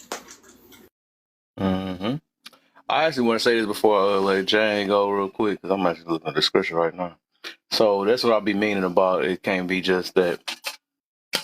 So I'm pretty sure some of us, I don't know, some people, that's why I got to see where everybody's beliefs is. And to a certain extent, not like that though, but I think for the most part, most of it comes from like the Christian version of marriage, from what I noticed. Otherwise, that's why they always say you're cheating and all this other stuff. You know, what religion you in? You know what I'm saying? You in a whole different religion talking about cheating. That's cool. We call that fornication. I mean, we call that adultery. What the heck you get that from? But all right, whatever. I was gonna say, is that like I looked at the scripture, right? That's why I say it's more of a the type of person, or it's a mentality or a spiritual thing, right? It's a reason why they have that scripture say, "He who finds a wife finds a good thing." You think that she wrote a little paper to herself, and then the dude walked up on her like, "Hey, I seen you sign that contract. You a wife right there, baby." You know what I'm saying? Y'all really think it's that's why I was thinking about stuff like that's how I know that marriage is a little bit more deeper than when we just always stop it at just the paper only. Like I said, this is the Americanized version. But I think people just can't look beyond just like I said, the ring and the contract, right? They can't look beyond that. It is supposed to be a covenant. It's supposed to be a covenant, right? But I think we just put so much into and we be acting like the government or whatever. You think they want the best for us, really? Like that, the government is not under all. If you look at it, it's not all under God for real. It's not. It's a lot of stuff they done added now, especially when they're talking about the law and everybody talking about, well, follow the laws of the land. I mean, I don't think you want to follow all of them now. I mean, stuff has got tampered with so bad now. It is not the same. What I believe, what they meant by that is just like, so you don't get yourself in trouble. Don't be running red lights and all this other stuff or whatever, stuff like that, but it's so much corruption now dealing with the law and all that stuff. You can't follow everything on the law of the land. You can't just follow that. I need to respect people's. I'm trying my best not to get banana. I can't say it, but y'all know what I mean, though. They don't add people. They accepting things now, uh, and we already know that God don't even accept a lot of them things. I didn't say it. You know what I'm saying? But I'm just saying, like we know, because like it's all about being happy now, and people say, well, this is not me, and I'm attracted to what I'm attracted to. No, you're attracted. I can feel it though. You could be attracted to whatever, but do you still make the decision of who you want to be with? You made that decision. That's what a free. I ain't gonna say I don't like using free will because people be saying that though. But freedom of choice, right? Just where the freedom of choice come in, that people act like they don't have a choice. Well, I can't choose. I can't choose on who I want to be with. Everybody do that every day. You choose if you want to be with a tall guy, short guy, chunky lady, whatever. Y'all choose this stuff. You choose who you want to sleep with and all that stuff. So we make choices. Um, shoot, whatever. But that's a whole nother thing, though. But like I said, like I said, I realize that it's way beyond that, and I had to just think outside of what I've been taught. We be saying about this brainwash thing and indoctrinated and all this other stuff, but then it's like we can't look outside what we have been taught and see if like a lot of stuff really makes sense. Because back before I used to be like questioning things. Like I didn't. I mean I was looking at it like is. It just must be that. How you not getting married? And and I only look at it as just the ring and all that. And my boy, he had said something before. He like, man, I don't feel like the government had to be in part of my situation for me to be considered married and stuff. And I'm like, that just sounds crazy. I'm because of what I got brought up. But then I thought about it a little bit later. Like, dang, why do it take a third person? Somebody got to actually tell me that it's okay for me and this other person to be connected with God. And I was thinking about stuff like that, like, dang, why is it like that? Why do it take that? And then I just pay attention also to like people that claim that they married or even probably legally married and don't even got the type of marriage spirit. They still like single. You know what I'm saying? Stuff like that. So it's like, dang, is you really married? Is that covenant is really helping you? Stuff like that. Is that really working? Or y'all just, did you just sign the paper and then it's supposed to? So I mean, it's just so many things. I just look at it, and that's why I say I look at things on both sides. I think that we just, for the most part, we keep thinking about, the good all the time. Like I was mentioning that earlier on the first half of this live. We focus always on the good parts only. Like when people only post good pictures, and that's why I be so big on like when people always why they gotta flex their marriages for. Because it's like, dang, it's not. You the one that need to make sure your marriage is doing all right. You don't have to. The whole world don't have to worry about you look how good my girl look and how good my man look and all this other stuff and how this work. The whole world really don't need to know that. And then and they say it's not affecting other people, but it is, because some people really taking that and thinking that it's just all good. It's just like I said, and living in that Disney fairy tale.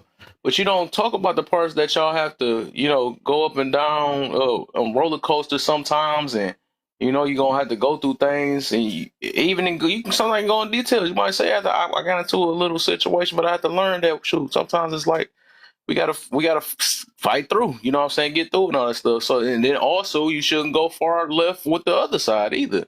You don't have to say that, marriage is the worst. Don't do that. I think we got extremists on both ends, because marriage is not always perfect. It ain't always the worst. You know what I'm saying? So it's just like the balance. You got to be realistic for these people that claim they are realists and all this other stuff. I'll be hearing so many people claim they are realists on here, be saying the fakest stuff on here.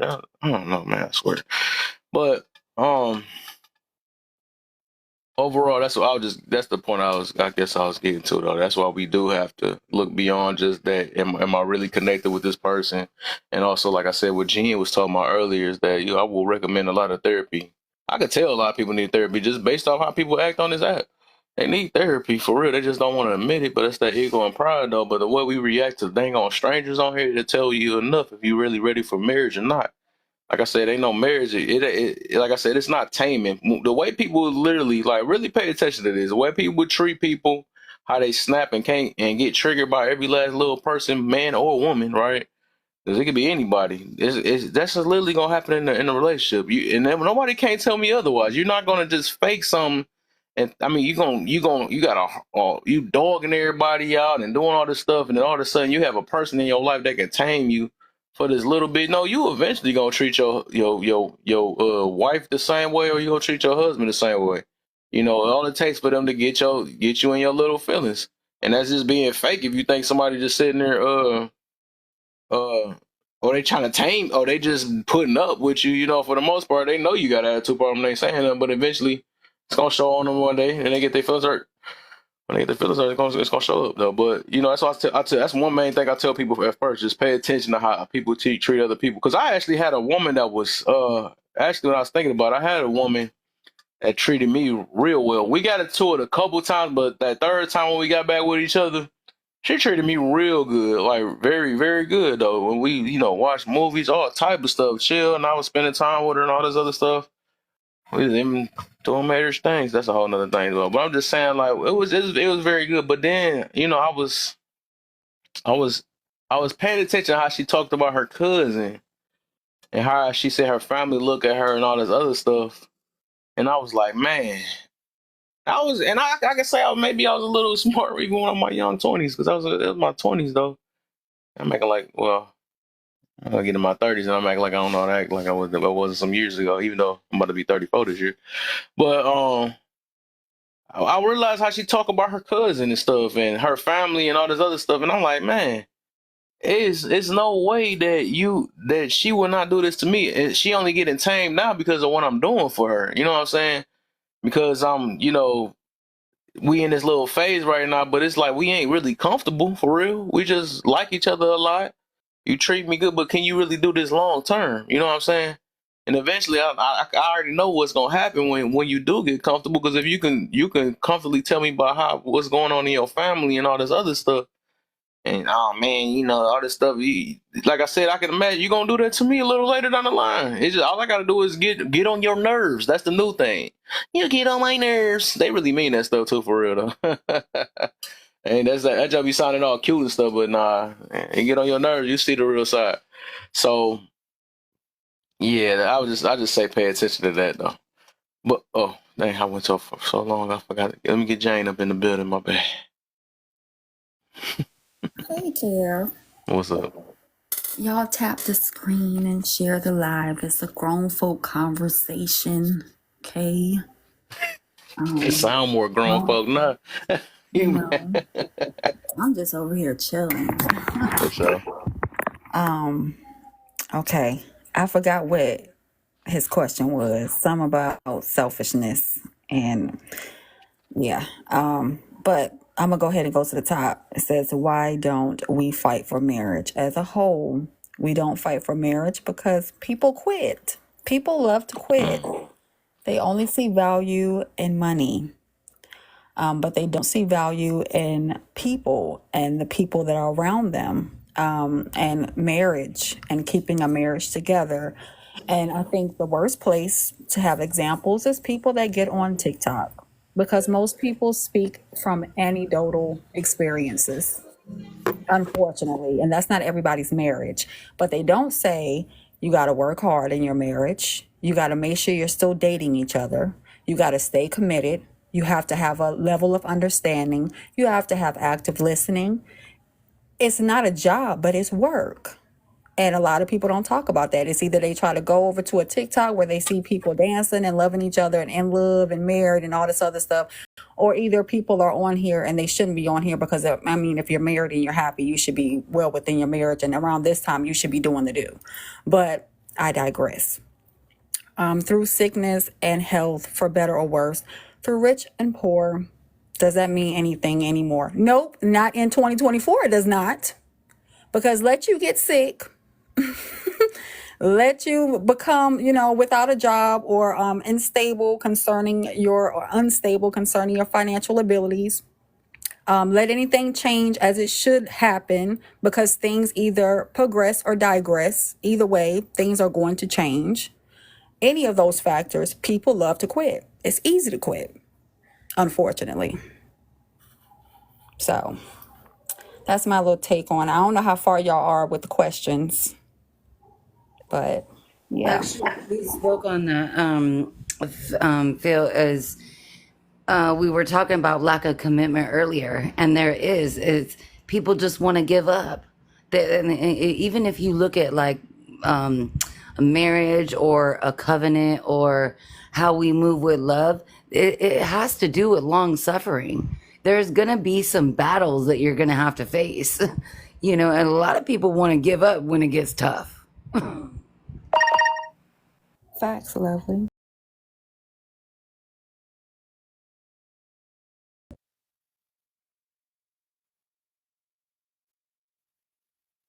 Deal with this, or I don't have time for this, or I just want to give up, or even the word divorce even being a factor. That word should never be a factor if you're planning on getting married for all the right reasons, because then after that it becomes a contract. It is a contract Exactly. indoctrinated because we're getting married within the U.S. and it is what it is. We're not just jumping over the brooms back 400 years ago. We're getting married within the U.S. So Right. unless you want to speak on it being a contractual agreement and the word divorce or taking off your ring, which is supposed to be the eternity circle, comes off your finger, if that is always a factor, then why get married? Exactly. And that's the thing. Why enter into something that you're not you haven't even, I think hashtag was talking on this earlier, and no, wisdom was speaking on this earlier too. It's like, if you aren't pouring into yourself, how are you going to be prepared for somebody else? So if I may jump in with you ladies, on that particular topic, why people don't fight for it anymore is because, to me, it's been so much more as a job. And jobs are something you can walk off on. When it is your essence, the self that you are, it's like saying, would you fight for your left hand or for your right hand? When it's a part of you, the very essence of your being, of course you will. What the problem is, you don't see yourself because you don't know yourself. If you don't know yourself, you can't know the partner that you're with and what you actually did. Because the legal aspect of it is, as we said before, assets. Let's just leave it there. That's what that was about. That's why they did that. Let's just leave it there. However, there's a spiritual component to all of this, which is where the vows came in. All right. Why are the vows called sacred? Ties to your sacral chakra. There's much more that goes on to what it is you thought you did when you spoke those words, because you made that covenant between you and the Creator, except you are one with the Creator. So if you knew yourself, knew what you did, knew what you spoke, you would understand that there's a larger, much more greater aspect to what it was that was done. Because when you say for better or for worse, obviously there's an option that may not be the best. Where will you be? Where will you stand? What will you do? And it says, until we unalive do we part. That's a part that's not on the screen, but it's a part of the vows. So it's much more to it than just the legal aspect of it. That's just a part of it. Fine, do as you will. You don't need it, but if you do it, so be it. But there's a bigger spiritual aspect that's overlooked, misused, and abused, where people think things that are not. Because not to get religious on it, but as it said, in the beginning was the Word. The Word was with God, the Word was God. What did you speak? You spoke the vows in word. So you spoke with God as you spoke those words. So if you knew more, or as they say, if you know better, you do better. Most of these people are unqualified in beginning to enter into these situations of marriage. So that's just my thought as to why people can't fight for it. Don't know enough. I agree. Could I say something? You got brother. Could I say something? Go ahead. Okay, thank you. My name is Moses. Thank you for allowing me up on your panel. I think it's important that people understand marriage is not between two people. It's between three. It's between the man and the woman and God. Marriage was an institution created by God. Right. And marriages fail because neither party is connected with God. Their desire is to please their mate rather than to please God, not understanding that we're incapable of pleasing people all of the time. You know, mankind outside of God is insatiable. We can't be satisfied. The more we get, the more we want. And we think that we're entitled to more, you know, and that's why marriages fail. And none of the vows that we read, I'm a pastor, none of that's in the Bible. All of that is created by a man. You won't find none of what's said during the wedding ceremony in the Bible. They went out and they created a little book that you see the pastor holding, and he's reading out of that. That don't come from scripture. Marriage is not supposed to be something that you work on every day. Marriage is supposed to be something that you are every day. You go into marriage knowing what you're supposed to be, what you're obligated and responsible to do, just like when you get up and go to your job every day. You know, you get up and you know exactly what you're supposed to do, what time you're supposed to be there, what station you got to work at, what stuff you got to get out for the day. That's marriage. It's a routine. It's you waking up every day, committing and being what you said you was going to be when you got into this woman's ear and said that you wanted her to be your mate. Now you got an obligation and a responsibility. And when, as a man, you're presenting yourself to a woman, first and foremost, you have to make sure that this woman is in the same spiritual mindset as you. You know, how can two journey together if they don't agree? You know, how can we get from point A to point B when we both wanted to go separate directions? And then we think that because we're married that now I can make the other one, or I can persuade the other one to be or do something that I know they otherwise wouldn't want to do or be. And then that's where the friction comes in. Because like they said, you didn't vet them enough. We got all struck with what we do. We always put the cart before the horse. We want to lay down and we want to test the goods. We want to see how it feels. If you don't feel it, and if you turned off the lights and went up in any woman, it's all going to feel the same for the most part. The only difference is the face that you're seeing and the sounds that you're hearing. But oftentimes, multiple women can give you the same type of sound. So that's nothing. You know, but our excuse is that, well, I want to test the goods to make sure. No, it's as good as you as a man can make her, inspire her to be, as far as a woman, you know, giving herself to you. And like I said, what we do as people, marriage is. I'm married now. I think I've come down to where in my lifetime I probably had 15 relationships. I failed at all 14. The only relationship that I succeeded in is the one I'm in now. And the only difference between this relationship and the other ones is I brought Jesus into this one. He wasn't in none of my other ones. Yeah, I went to church. Yeah, I knew what the Bible said. But I was incapable of being what the Bible asked me to be because I wasn't committed to Jesus. And this woman didn't inspire me to get closer to Jesus. She didn't want to talk about Jesus. She didn't care about praying. She wanted a nice car, a nice home. She wanted to look good and go out and do things. And she fed my flesh.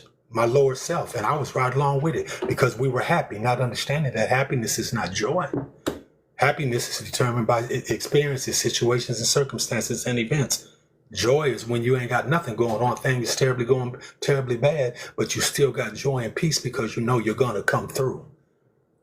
You know? So every marriage in this society, in life, has failed because we have decided that we're going to do it outside of the way the Bible says it's supposed to be done. People don't come into marriage and decide to be married. You make a commitment to be married long before you walk down the aisle. And it's easy. You get somebody, you respect them, you say you're going to continue to respect them, you're going to appreciate them, you're going to provide all of the necessary things that you're supposed to as a man. We're supposed to supply comfort, contentment, security, and provision. Today, provision comes with both of us because now we're both out in the world working. It ain't no she got a job, she can do what she want with her money, and I can do what I want. No, that's our money. That's our family money. We do everything together. We become one. There is no longer two. And one means we think alike. Our goals are the same. And until you decide to do it the way God said it's going to be done, your life is going to be a roller coaster. You're going to probably exit this world having multiple different relationships that have all failed. Because if you don't do it God's way, it's not going to succeed. And I hear some people say, and I'm going to land it with this, I've been married for 35 years. And then I pose the question, was there any cheating in the marriage? Was there any verbal abuse, physical abuse? You know, was there any neglect in the marriage? Well, yeah, you know, that's not, no. Well, then you was connected for 35 years, but you wasn't married because when you married, when you love, because God is love. That means when your character is like God's, that's when you're loving somebody because love is not an emotion. And when you're doing that, you've had a successful marriage. My wife can go anywhere in the city and run into any woman anywhere, and not one of them can ever say anything negative or bad about me. I'm not pushing up on nobody. I'm not flirting with nobody. I don't cuss my woman. I treat her like I would treat Jesus if he was present in my life. And I get the same from her. Because when I met her and we talked, first thing came out of my mouth was, I'm looking for a wife. I'm not looking for a girlfriend. If I want to get off, I can do that myself. I need a wife. If you ain't ready to be a wife, then you push on. You know, she thought about it for 30 days and she moved from Iowa and she moved out here to South Carolina with me. We went down to the courthouse and we got married. We've been married ever since. We didn't have sexual relationships before the marriage, nothing. We wanted even a step further. After we got married, we didn't lay down and do nothing with each other for 30 days after the fact so that we would make sure that that would not become a staple in our relationship. That is not what would have to happen in order for us to want to be together. If I got crippled from the neck down and could never lay on top of her, she's still going to be there. Mm-hmm. That's what it has to be about. And we as the man, we are obligated to make sure that our relationship is that way, not her. When God says the woman is the weaker vessel, what he is meaning is she makes her decisions based more on her emotions than what's factual and what's actual, what needs to be done. So it's your responsibility as a man to be that strong bulwark and be the one that toes that line and make sure that y'all navigate and y'all go where you're supposed to go. And when she sees that you're consistent in that, she can trust you with that, she's going to help you do that. But long as you're wavering and you ain't being what you're supposed to be, you're going to keep her doubting. And when your woman can't trust you or depend on you, you've lost her. Okay. That was powerful. That was very.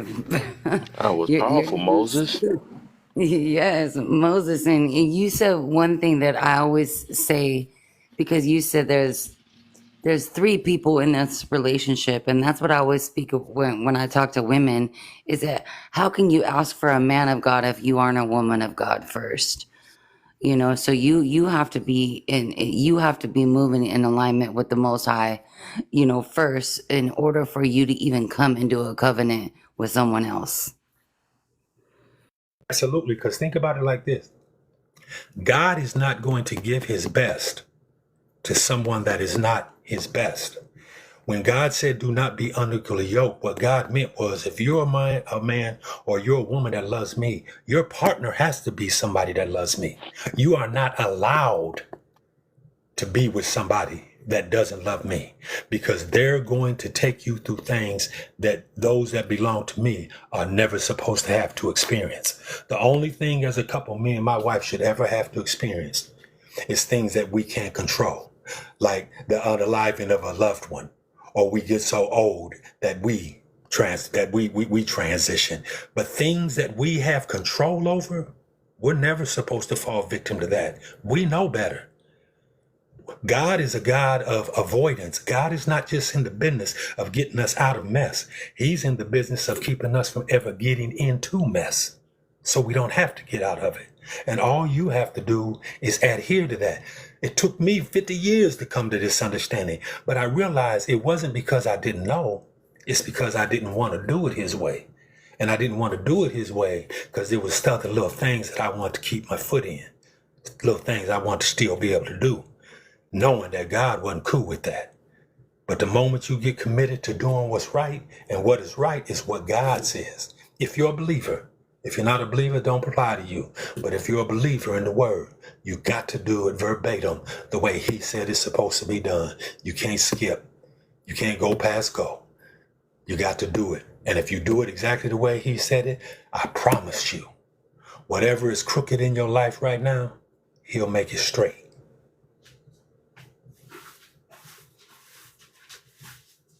All right. Like everybody, let me get main thing up in there. What you got for us, main thing?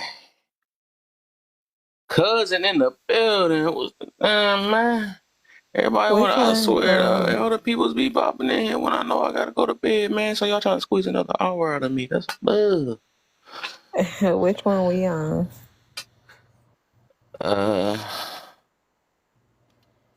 Main thing, man. I swear I'm about to. I swear, say no. We could be.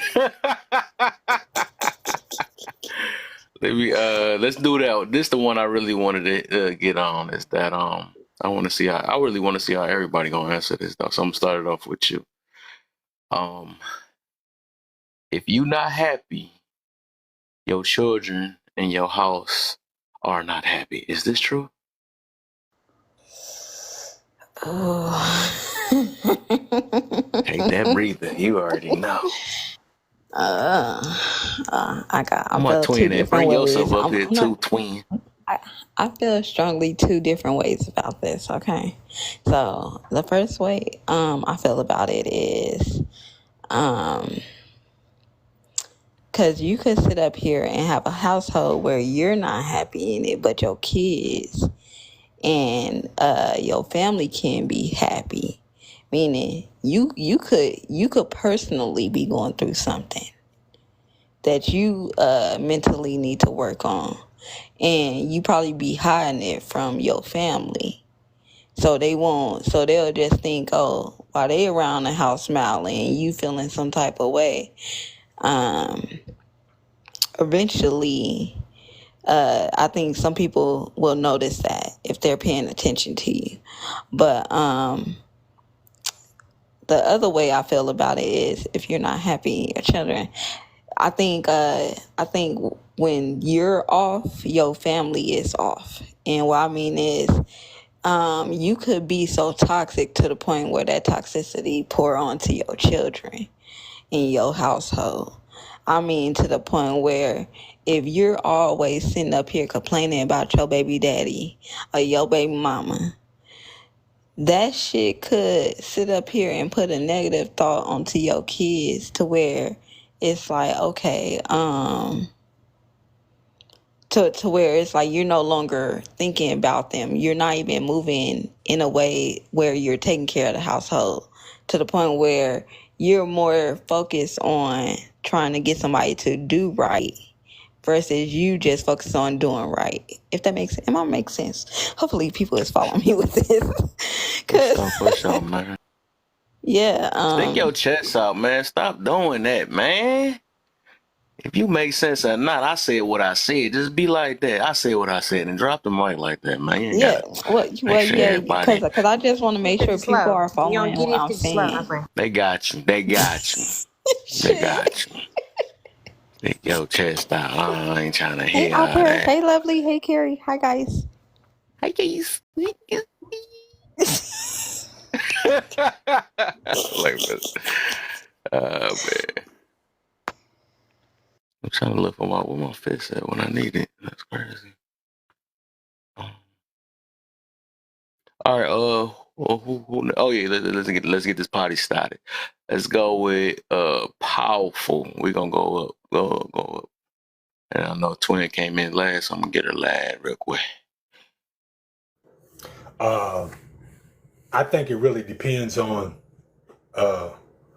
the age of your children, but even so, regardless of the age, I mean, they almost have to be of the age where they have no comprehension at all of anything in order for them not to feel the vibes, because we spirit, we're not just flesh. So, even in our silence, we're kicking off vibes.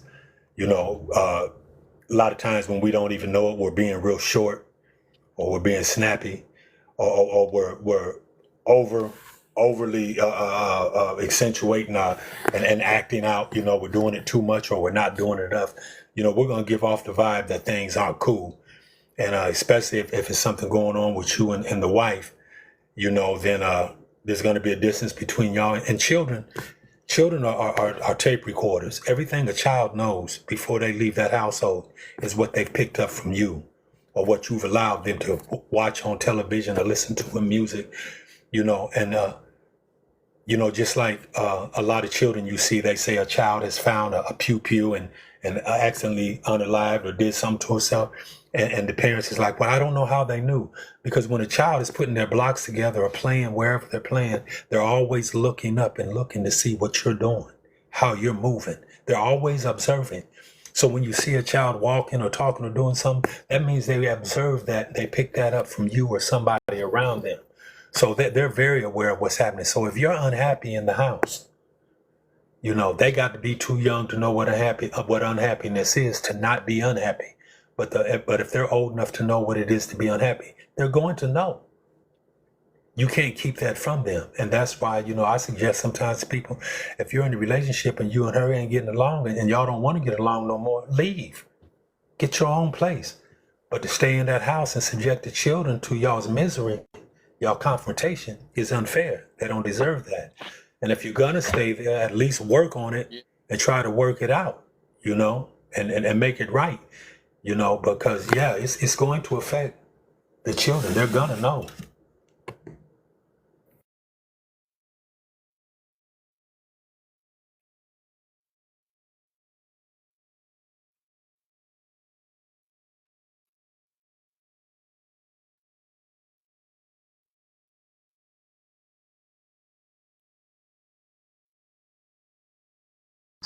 Did y'all disappear?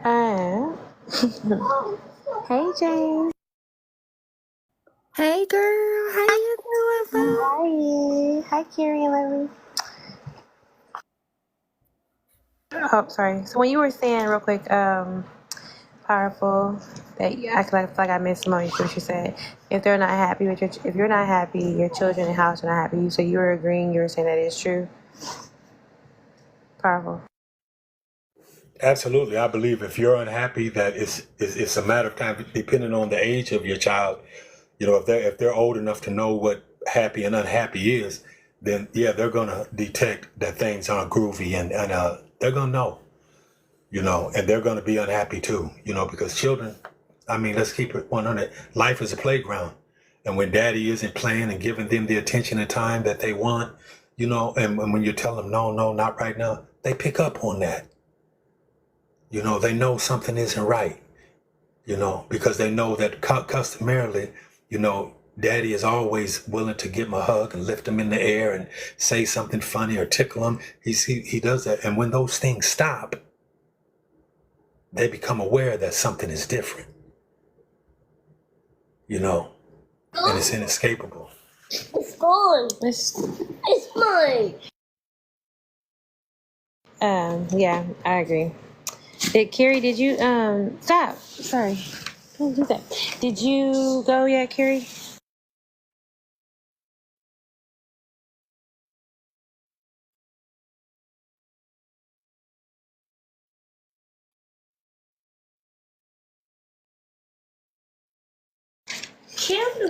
Carrie, I don't know. Carrie, I don't know. Are you here, Carrie? Lovely, did you go to that one? I want to make sure everybody answered it.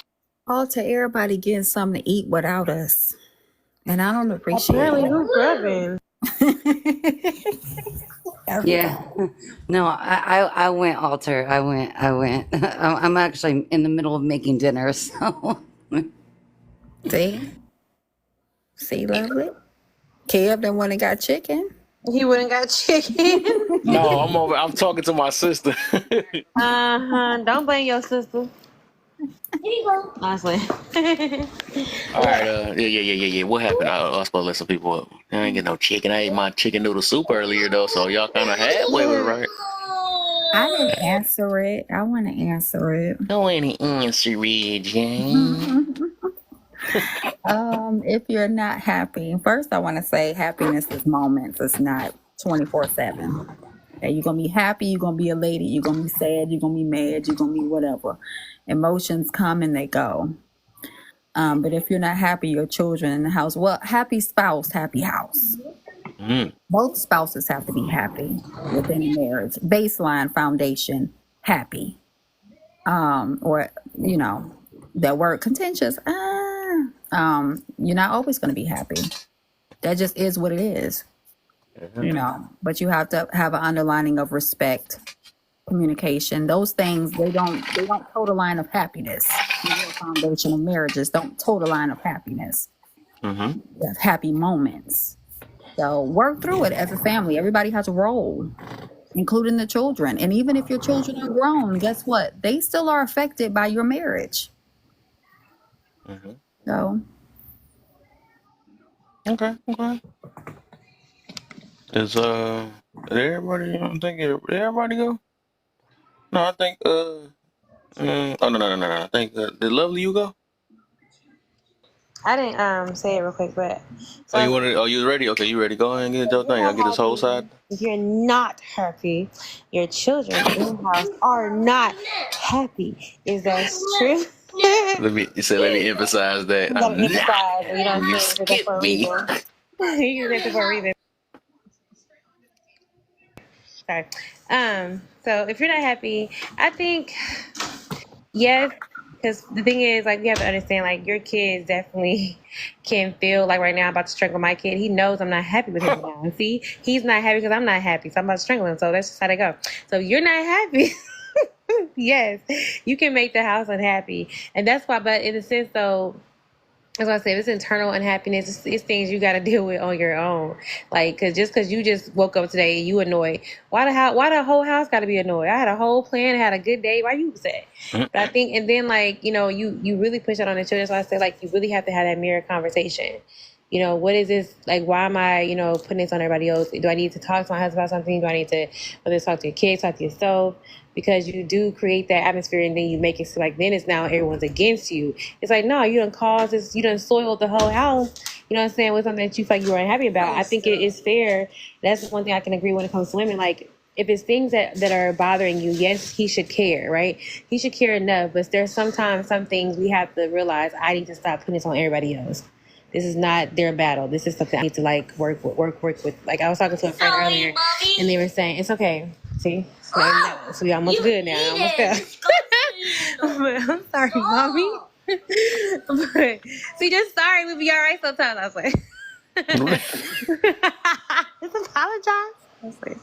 But yeah, I think it's definitely true. I know he's okay. It's definitely true though. And I think that's why I just need to work on just having that open line of communication and just realizing something that just don't have to be a fight. We don't have to be unhappy for any reason. But you should care about certain things that a woman is saying. But I think a lot of times we just need to deal with stuff and not spew it on the whole family. Because this one video we was watching the other day, and this lady was like, "Yeah, I just wasn't happy because my husband wasn't understanding me anymore." and he wasn't understanding me anymore, and wasn't listening. And so, like, me and the kids left because I feel like it was getting, it's hurting my kids. And you see how you try to put on the spouse, but it's like there was something within yourself too that you had to work out, and you made those kids feel like it was also their issue. They was happy with daddy, you was upset. You know what I'm saying? So I think we just understand certain how, like, what the things that we have an issue with and how to compartmentalize those things. So it's not everybody's problem. It's something that it's your problem. And you deal with those things as it comes. That makes sense. Interesting. I don't know why I just picture her like her child just punching her leg and stuff. No, picture it the other way. Okay, thank you. Police! Like, nah. No, that don't work both ways. That's funny. All right, let me get okay, this whole left side is good now. Let's get Lovely. We're gonna do Lovely, Carrie, then Jab, because it came in a little bit later. Go ahead, Lovely. We're on If You're Not Happy, Your Children and House Are Not Happy. Is this true?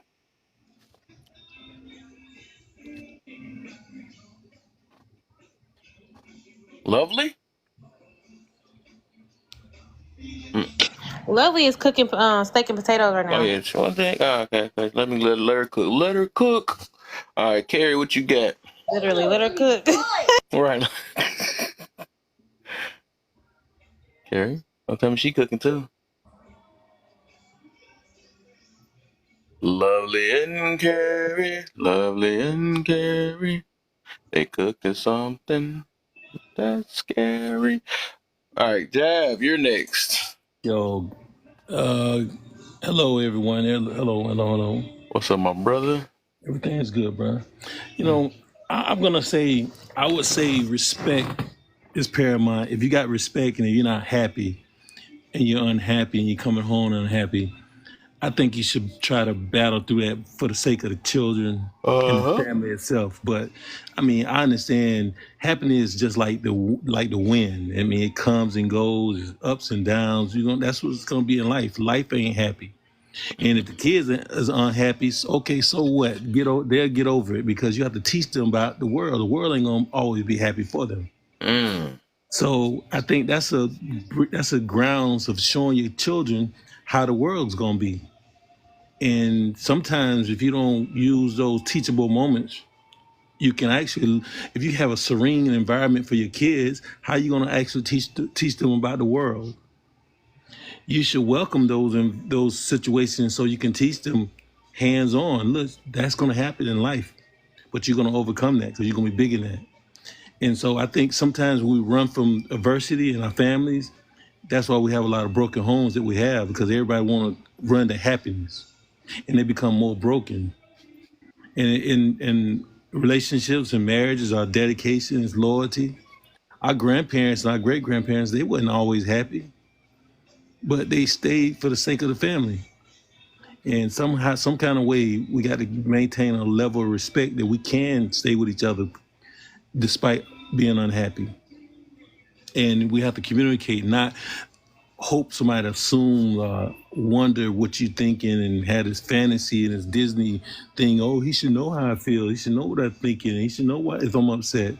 How about you just saying something, talking to him, And that's important for our community because we're so fragmented and so separate in so many ways. I mean, if you consider serial dating is not fragmented, then maybe we're not. But we need more families and more community. And I think we need to learn to try to be more tolerant through the difficult moments, not just through the happy moments. That's hard. That's not easy. I'm getting that. But we can take some of those difficult moments and make them teachable moments for our family at large. That should make you grow closer together when you go through those hard moments. But as long as there's respect and there's no abuse, no physical abuse and tormented mental abuse, I would never tell nobody to stay somewhere when abuse is being taken upon. But when it's just pure unhappiness, that's crazy. Because we always gonna be unhappy. Right. Yeah, too many emotions just with that one. Exactly. And it's tough. I'm not saying it's easy. We just have to give each other breaks, man. We have to give each other grace. Everybody want grace, but nobody want to give it. And Facts. we have to be more, thinking that, hey man, we not perfect, man. We flawed individuals, we flawed people. And women and men, we have to grow. We have to grow with each other through our difficulties, man. That makes your bond even closer because you know what you put in this. And it's hard, but it's something we have to work on. We all have to, support each other. And like you said earlier, Kev, nobody's saying nothing dumb. Everybody's spouting their point of view and how they see things, and this might help somebody else in the comments. So you're never gonna say nothing dumb. I think everything everybody said is important. Even if I don't agree, even if my point of view is not agreeable to what they're saying, we have to listen and learn from each other just like we do as families. We have to listen and learn from each other and and figure it out. If I could I say this? Because listening to this question, it's like absolutely we can become unhappy about some things that may have happened. Something might have happened at work, or you're unhappy that the car broke down, or you're unhappy that they done went up on the rent. I understand that, but when we're talking about unhappiness between the two people that's running and governing the house, that's not just something that's always so fleeting. That's something that can hang out and be around days, weeks, months, and even years. Where two people are displeased, unhappy in the relationship. One or both of them have decided they really don't want to be there anymore, but they feel like they have to be there because of the kids or because they need the financial help, whatever. That's the kind of thing that's what I was speaking on, not about being unhappy about a situation or circumstance or an event that just happened that's going to be gone tomorrow or something. Gotcha. Yeah. So, you know what I'm saying? So yeah. No, I totally agree with you. You should never be, especially because I do agree with you. That will affect the kids, and that's when you, as adults, we have to talk to our kids if that situation do arise and say and explain to them, "I love your mother, I love you," but sometimes you have to break it down and make kids understand it, and then find a way to co-parent outside the home that's going to be helpful to the children in that separation. So that's something that has to be talked about, but that should be the last resort. I mean, I would even go and live in another room and see if that works. I mean, because I think being there in the house with your children, especially if you have boys, is so important. It's more important for me for that than my happiness. I'd rather be unhappy to see my children be happy that I'm there, and then I would figure it out. I mean, that's just to each his own. I would take that sacrifice for my children. I mean, and I think that's very important. But hey, this is me, man. I'm not saying you Right. wrong. I'm not judging No, you I at all, understand. brother. Because No, I understand. I actually agree with some of your points. You know what I'm saying? But I'm saying Yeah. for me, I would rather be there because I know what it feels like not to have your father, at some point with you, whether it's Yeah. his fault or his own. I mean, I'd rather just see my dad, wake up and just go to see my dad, or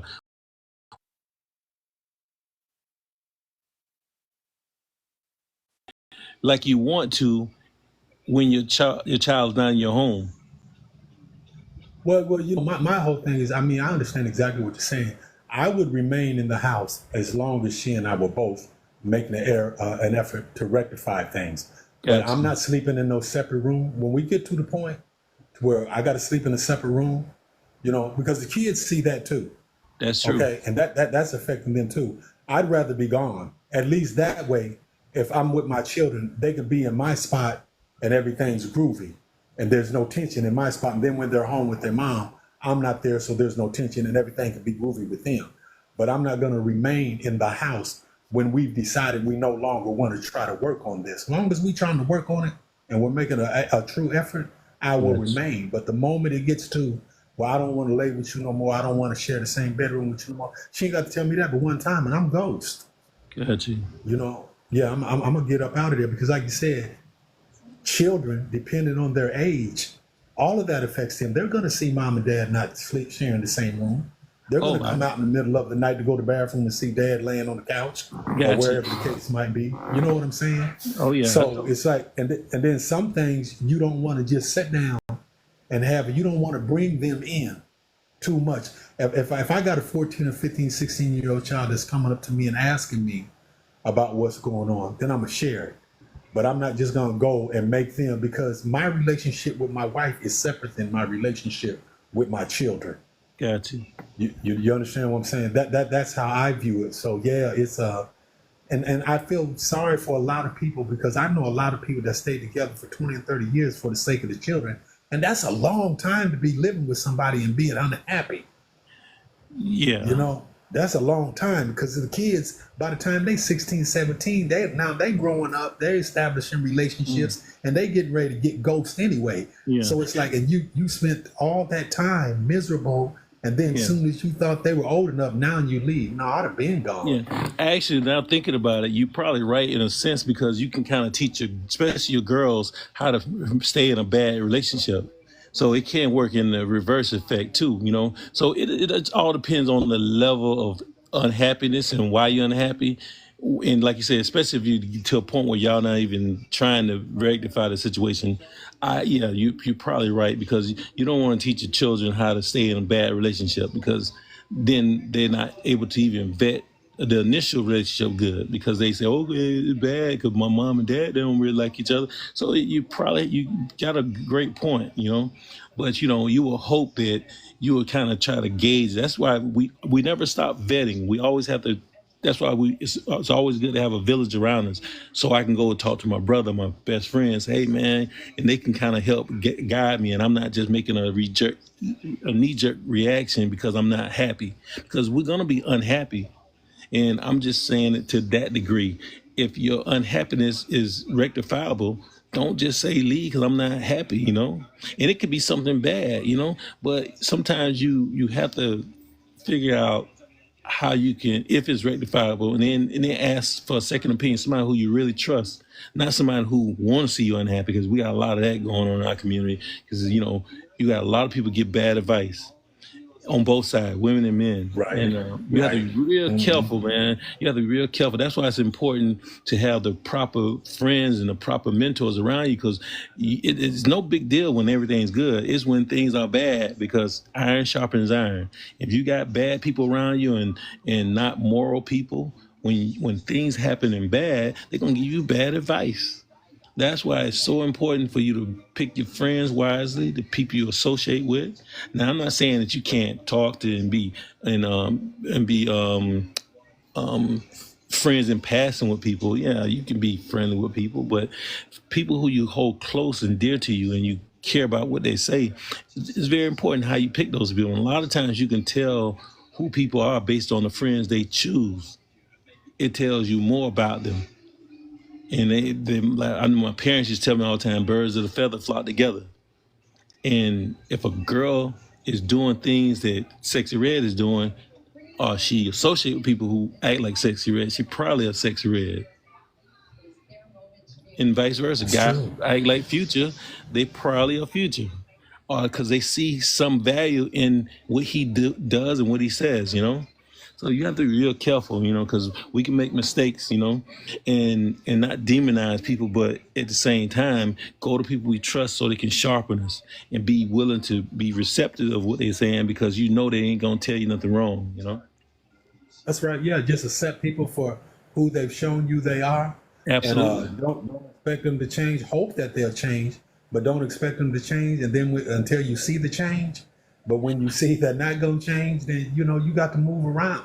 Yeah. You know, But because I can remember going to jail one time and I ain't do nothing, but I was associated with somebody I knew got down like that. Did and you I take wanted to hang out. accountability?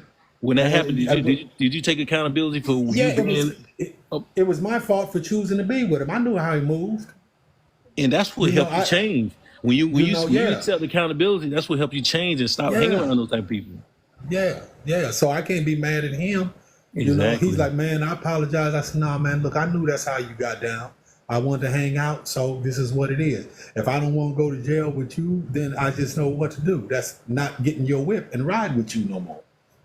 Yeah. You know, that's what it is. Yeah, man. I live in Miami, dog. So I'm used to like I got a lot of friends that do in them streets, and we known for. I got a lot of friends in the streets, but I don't hang out with them. I don't get in the car with them, but we friends.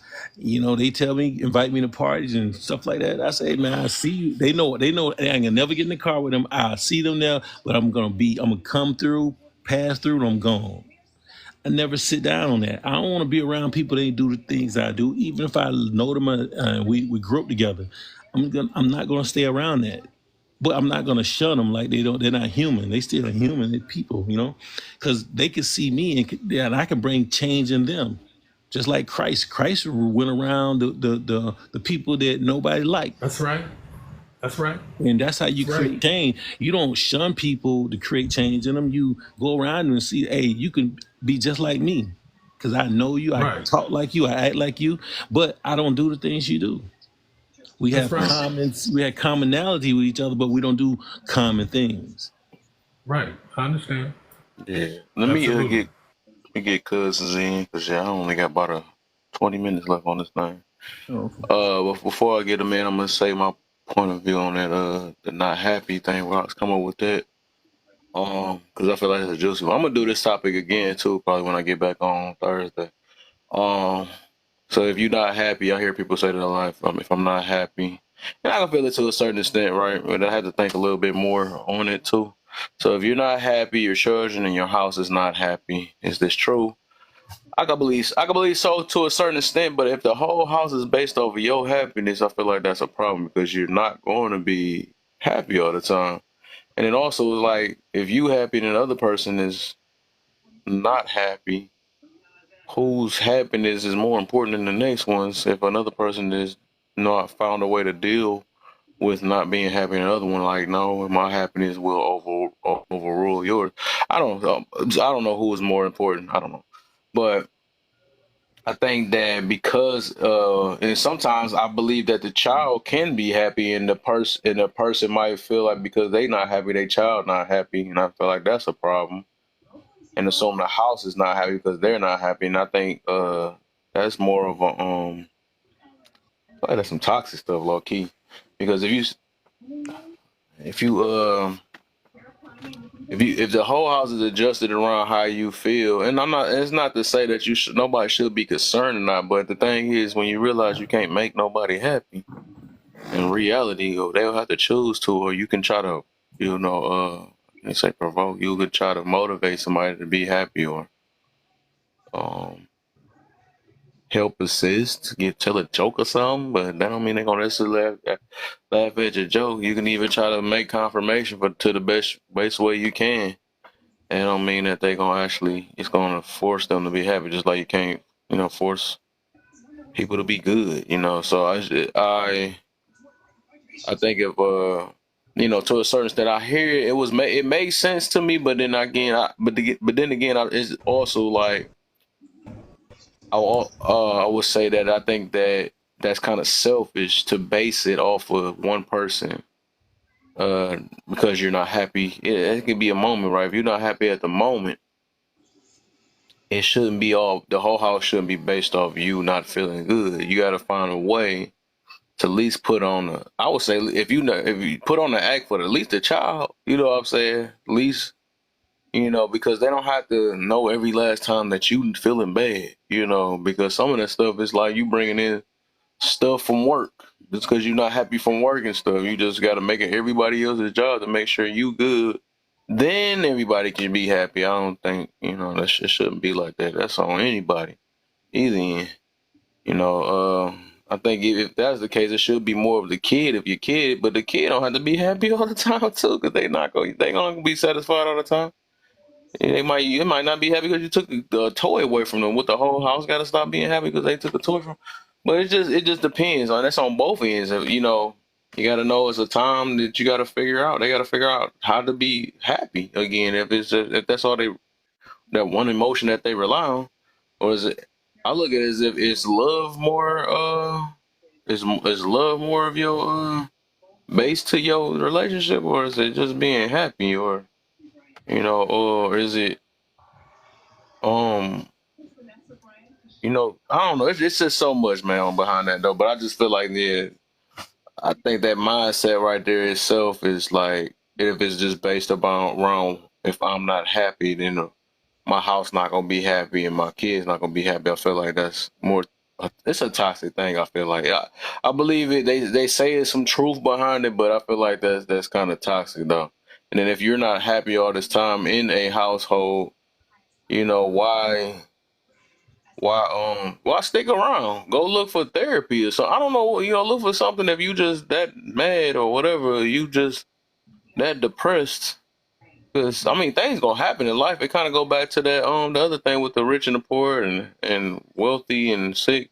Things really gonna happen in your life where you're not gonna be happy all the time. So I don't think that should go down on a house. Like I said, the house can be concern, kids and house and husband or wife, whoever. Then against the person that's not happy.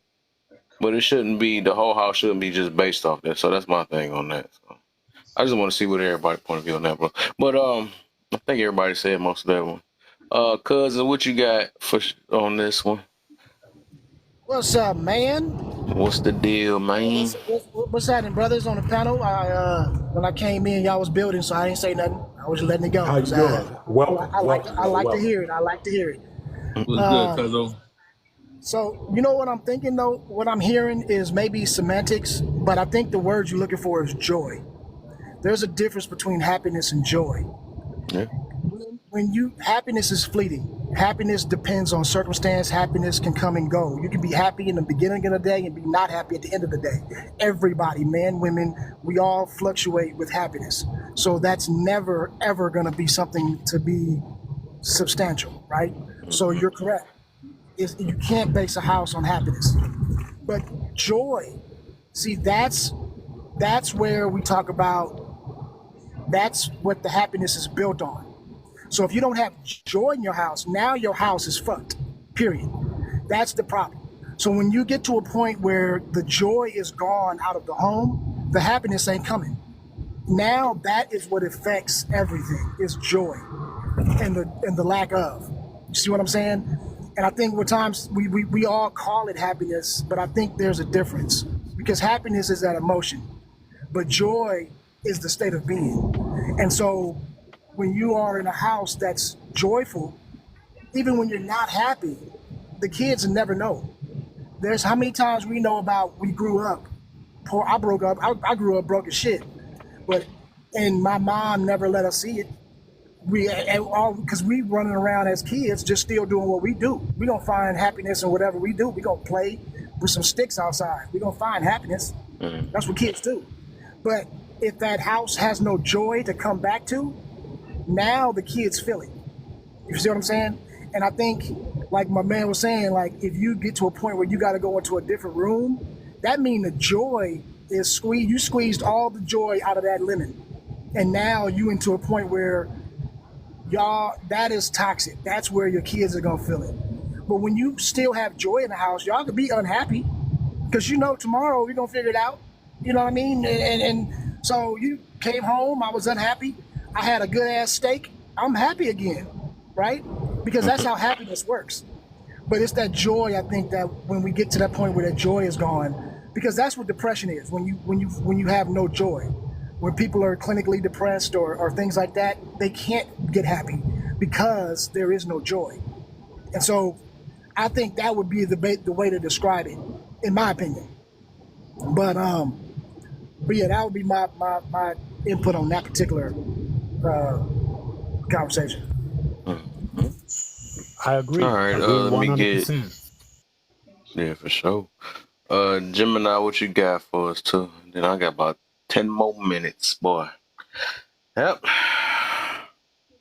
Gonna be in for my live. I mean, okay, so for that one, I guess it would depend on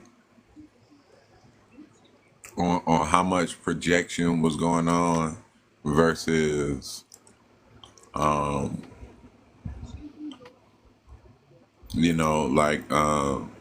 I guess like cousin was saying, joy, because if I'm unhappy and I'm having a bad day and I come home yelling at everybody when I get to the house, you know, like the missus gonna be pissed off, and the kids gonna be, you know, they ain't gonna want to be around me. So like in essence, like I'm kind of zapping the joy from the home. But if I had a bad day and I come home and I hug my kid, sit down with the wife and, you know, give her a little kiss on the cheek and be like, yo, today was such a horrible day. I'm so glad to be home. You know, like, then I don't see why the joy would be, you know, sucked out of the house. So I really think that that's circumstantial based upon how the the person deals with their own lack of happiness. Mhm. All right. So this is what I'm gonna do, so we can get through this last one. I'm gonna make sure everybody get this in. I'm gonna do a showtime because I know sometimes a lot of us might say something too long. So we're gonna do a showtime and we're gonna end the live after this. So we're gonna do this last prompt. Uh, if people are proud to be single and angry at maybe mad, dang, oops, I'm messing up. If people are proud to be single and angry at married people, and people that are proud to be married and angry at single people, what are the reasons?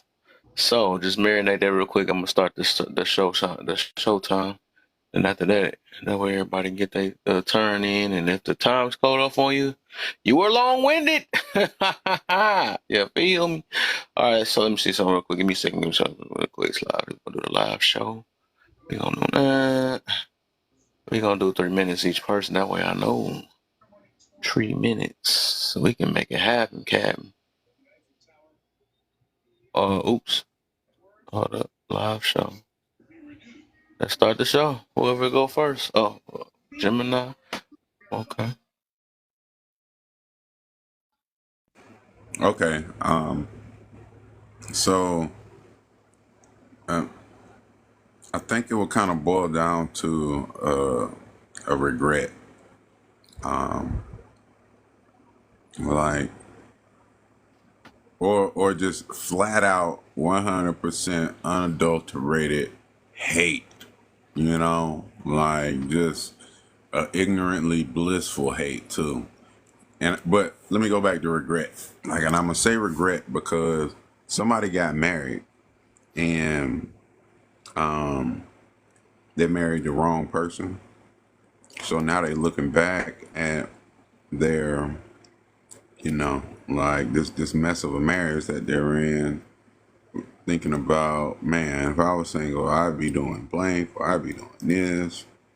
So when they see single people messing up or, you know, making the same mistakes that they made, or however, I can't exactly, I don't know, I can't find the wording right now, but then it's a thing of you know, resentment because damn, like, boy, if I had that kind of freedom, man, what I'd be doing right now, man, you have no fucking idea. You know what I'm saying? It goes into like that sort of thing.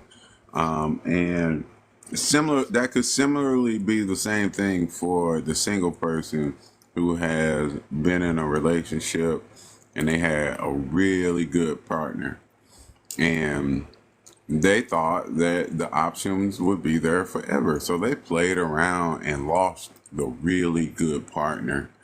And now they're single, but they don't necessarily want to be. So there's another layer of regret on single people. And then the hate is just, you know, like I said, blissful and ignorant hate. You have no idea what's going on the other side. And based upon what you heard or heard on a radio show or heard on a TV show or read in a magazine or on a little internet article, like you've got this preconceived notion about people that you have no earthly idea about already made up in your head. So when you see single people, you automatically think, oh, they stupid. They don't know nothing about no damn relationship. Or when you see married people, you like, oh, they just like them people at church. They swear they got all the right answers and they so righteous and doing everything right. You know what I'm saying? But like the reality is, like, yes, there are some people like that, but 4 there are a seconds. host of people who aren't, and they're not giving them credit. Okay. He did a perfect timing too, though. So you powerful 3 minutes. Oh, okay, thank you. I mean, just sitting here marinating on that, I think it would just have to be where somebody is envious of some of the other person's position. Okay. If you're married now, you know the things that came along with being single at one time, and there's a whole lot of things that you used to be able to be a part of being single that you can't be a part of anymore because you are married, and so you might be a little envious or jealous of that single person. And then, as a single person, you see this married person now that is enjoying benefits and things that you don't have access to because you are single. And in order for you to have that, you have to get married. So I think it just comes about down to both individuals being a little envious of the other person's position and situation, and that's it. Okay. Interesting. Okay. Let me see if I can go to. I can find out. I know how to do it. Wrap up. Boom. Cousins, you next. Yeah. Both of the gentlemen's answers so far, I think, I think are correct. I think I would add or simplify. I don't know if it's if you are mad at someone else, if you're married, single, and you're mad at the other, then that means that you're not proud to be what you are. Period. I don't think that you can be proud to be married, but then be mad at single people. That don't work. I don't think that's unless they did something to you, right? Then that's mad. You get mad at them. But to say I'm mad at single people because and I'm married, like that's just like my man said, Gemini said, hate. You just hating for no reason, and you're probably bitter because you're not happy in your shit.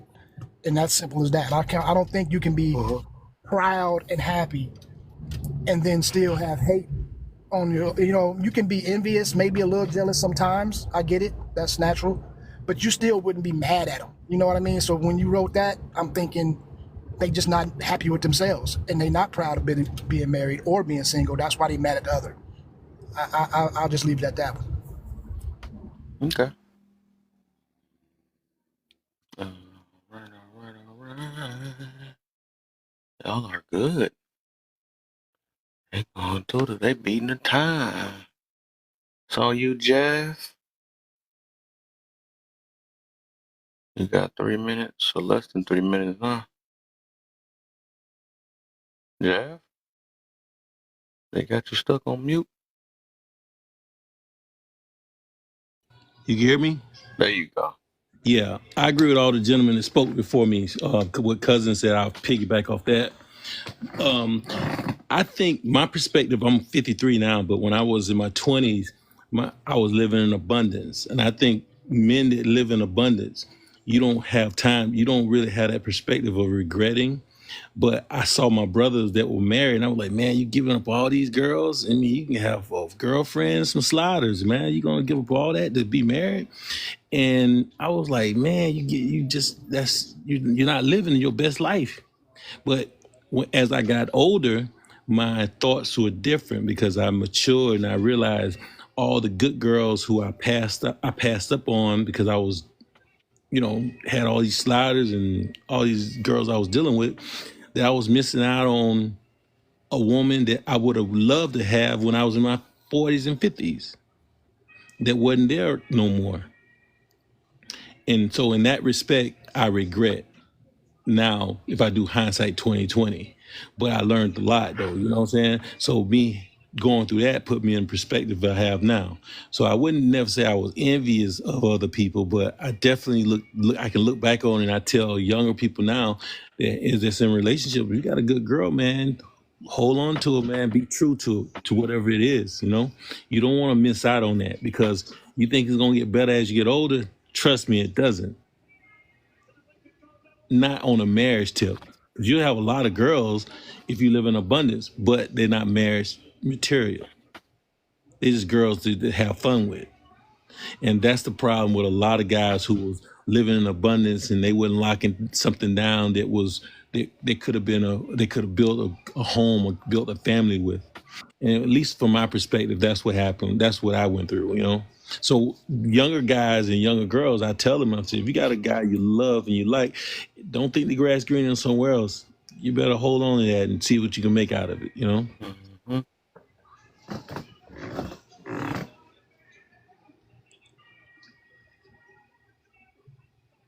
All right. Everybody made it within time. So I guess I'll say my point of view and call it. Only got 2 minutes on this thing. 2 minutes on the thing.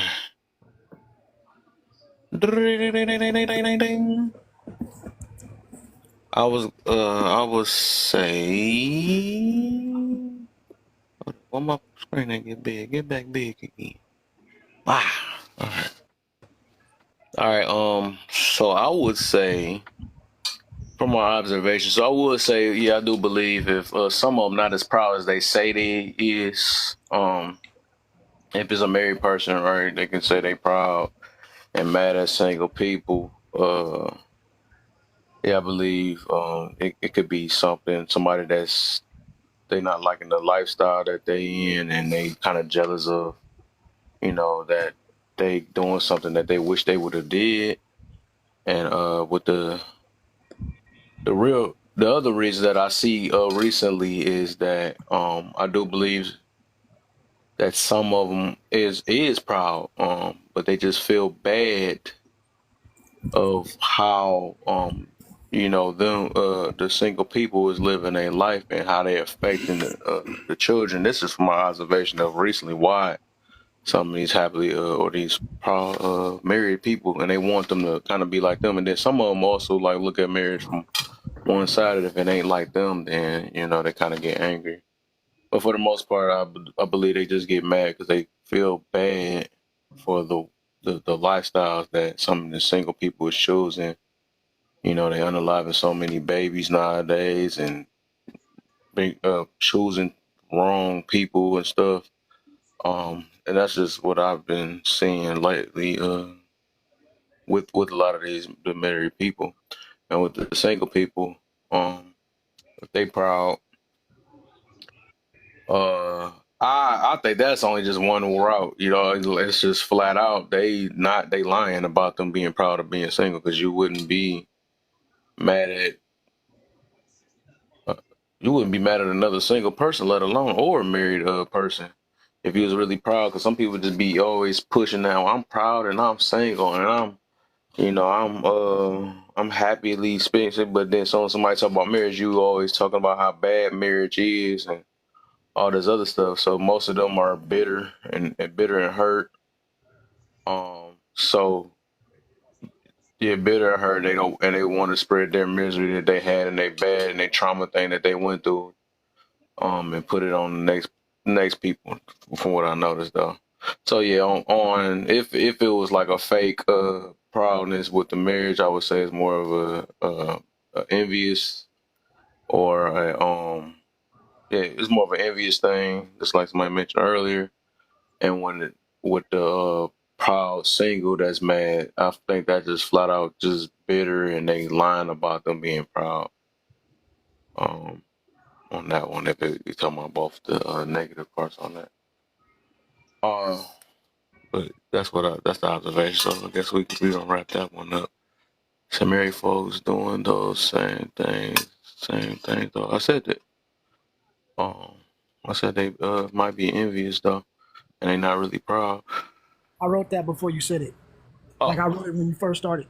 I was talking about married people not making great decisions. oh, Some true. married people that be talking that shit, they be all mad at single people. I'm like, yeah, I'm making fucked up decisions too. It ain't like just because you're married, you all of a sudden making good decisions. But yeah, that's why I wrote that. Yeah, for sure, Yeah, yeah. yeah, yeah. But But all right, y'all. Y'all appreciate all y'all. I'm gonna catch up with y'all, man. With everybody here. I did some hours on this thing, man. Everybody just came in late, but I stretched it a little bit past my time. Now I'm back working Kev again. I ain't do what I did before. Oh man, you know what? I was taking a nap and I looked up. I was like, wait, damn, I was gonna get on here. So yeah, that was my bad. y'all didn't even know you was I had good. to catch it. Uh, I had to catch it though. oh yeah, Helping me. for sure. Yeah. But I appreciate you coming through anyways. You ain't really have to come through anyway. Appreciate all y'all though, man. Every If I see last you, little I'm moment, coming even if through. it's 2 minutes. That's what I'm saying. If I see you, I'm Appreciate coming you. through. For sure, man. You already know. Appreciate you, Kev, for having the platform, man. Oh And yeah. you sound tired, so Yeah, man. I was get getting you to that some time. rest, It's about bro. that time, yeah. I think I'm getting even more tired because I'm thinking about how it's gonna be tomorrow. I'm like, nah, let me force myself to be tired even more. Because if I, Yeah. I All feel right, you. I'm gonna be Gemini. sweating tomorrow too, so I get it.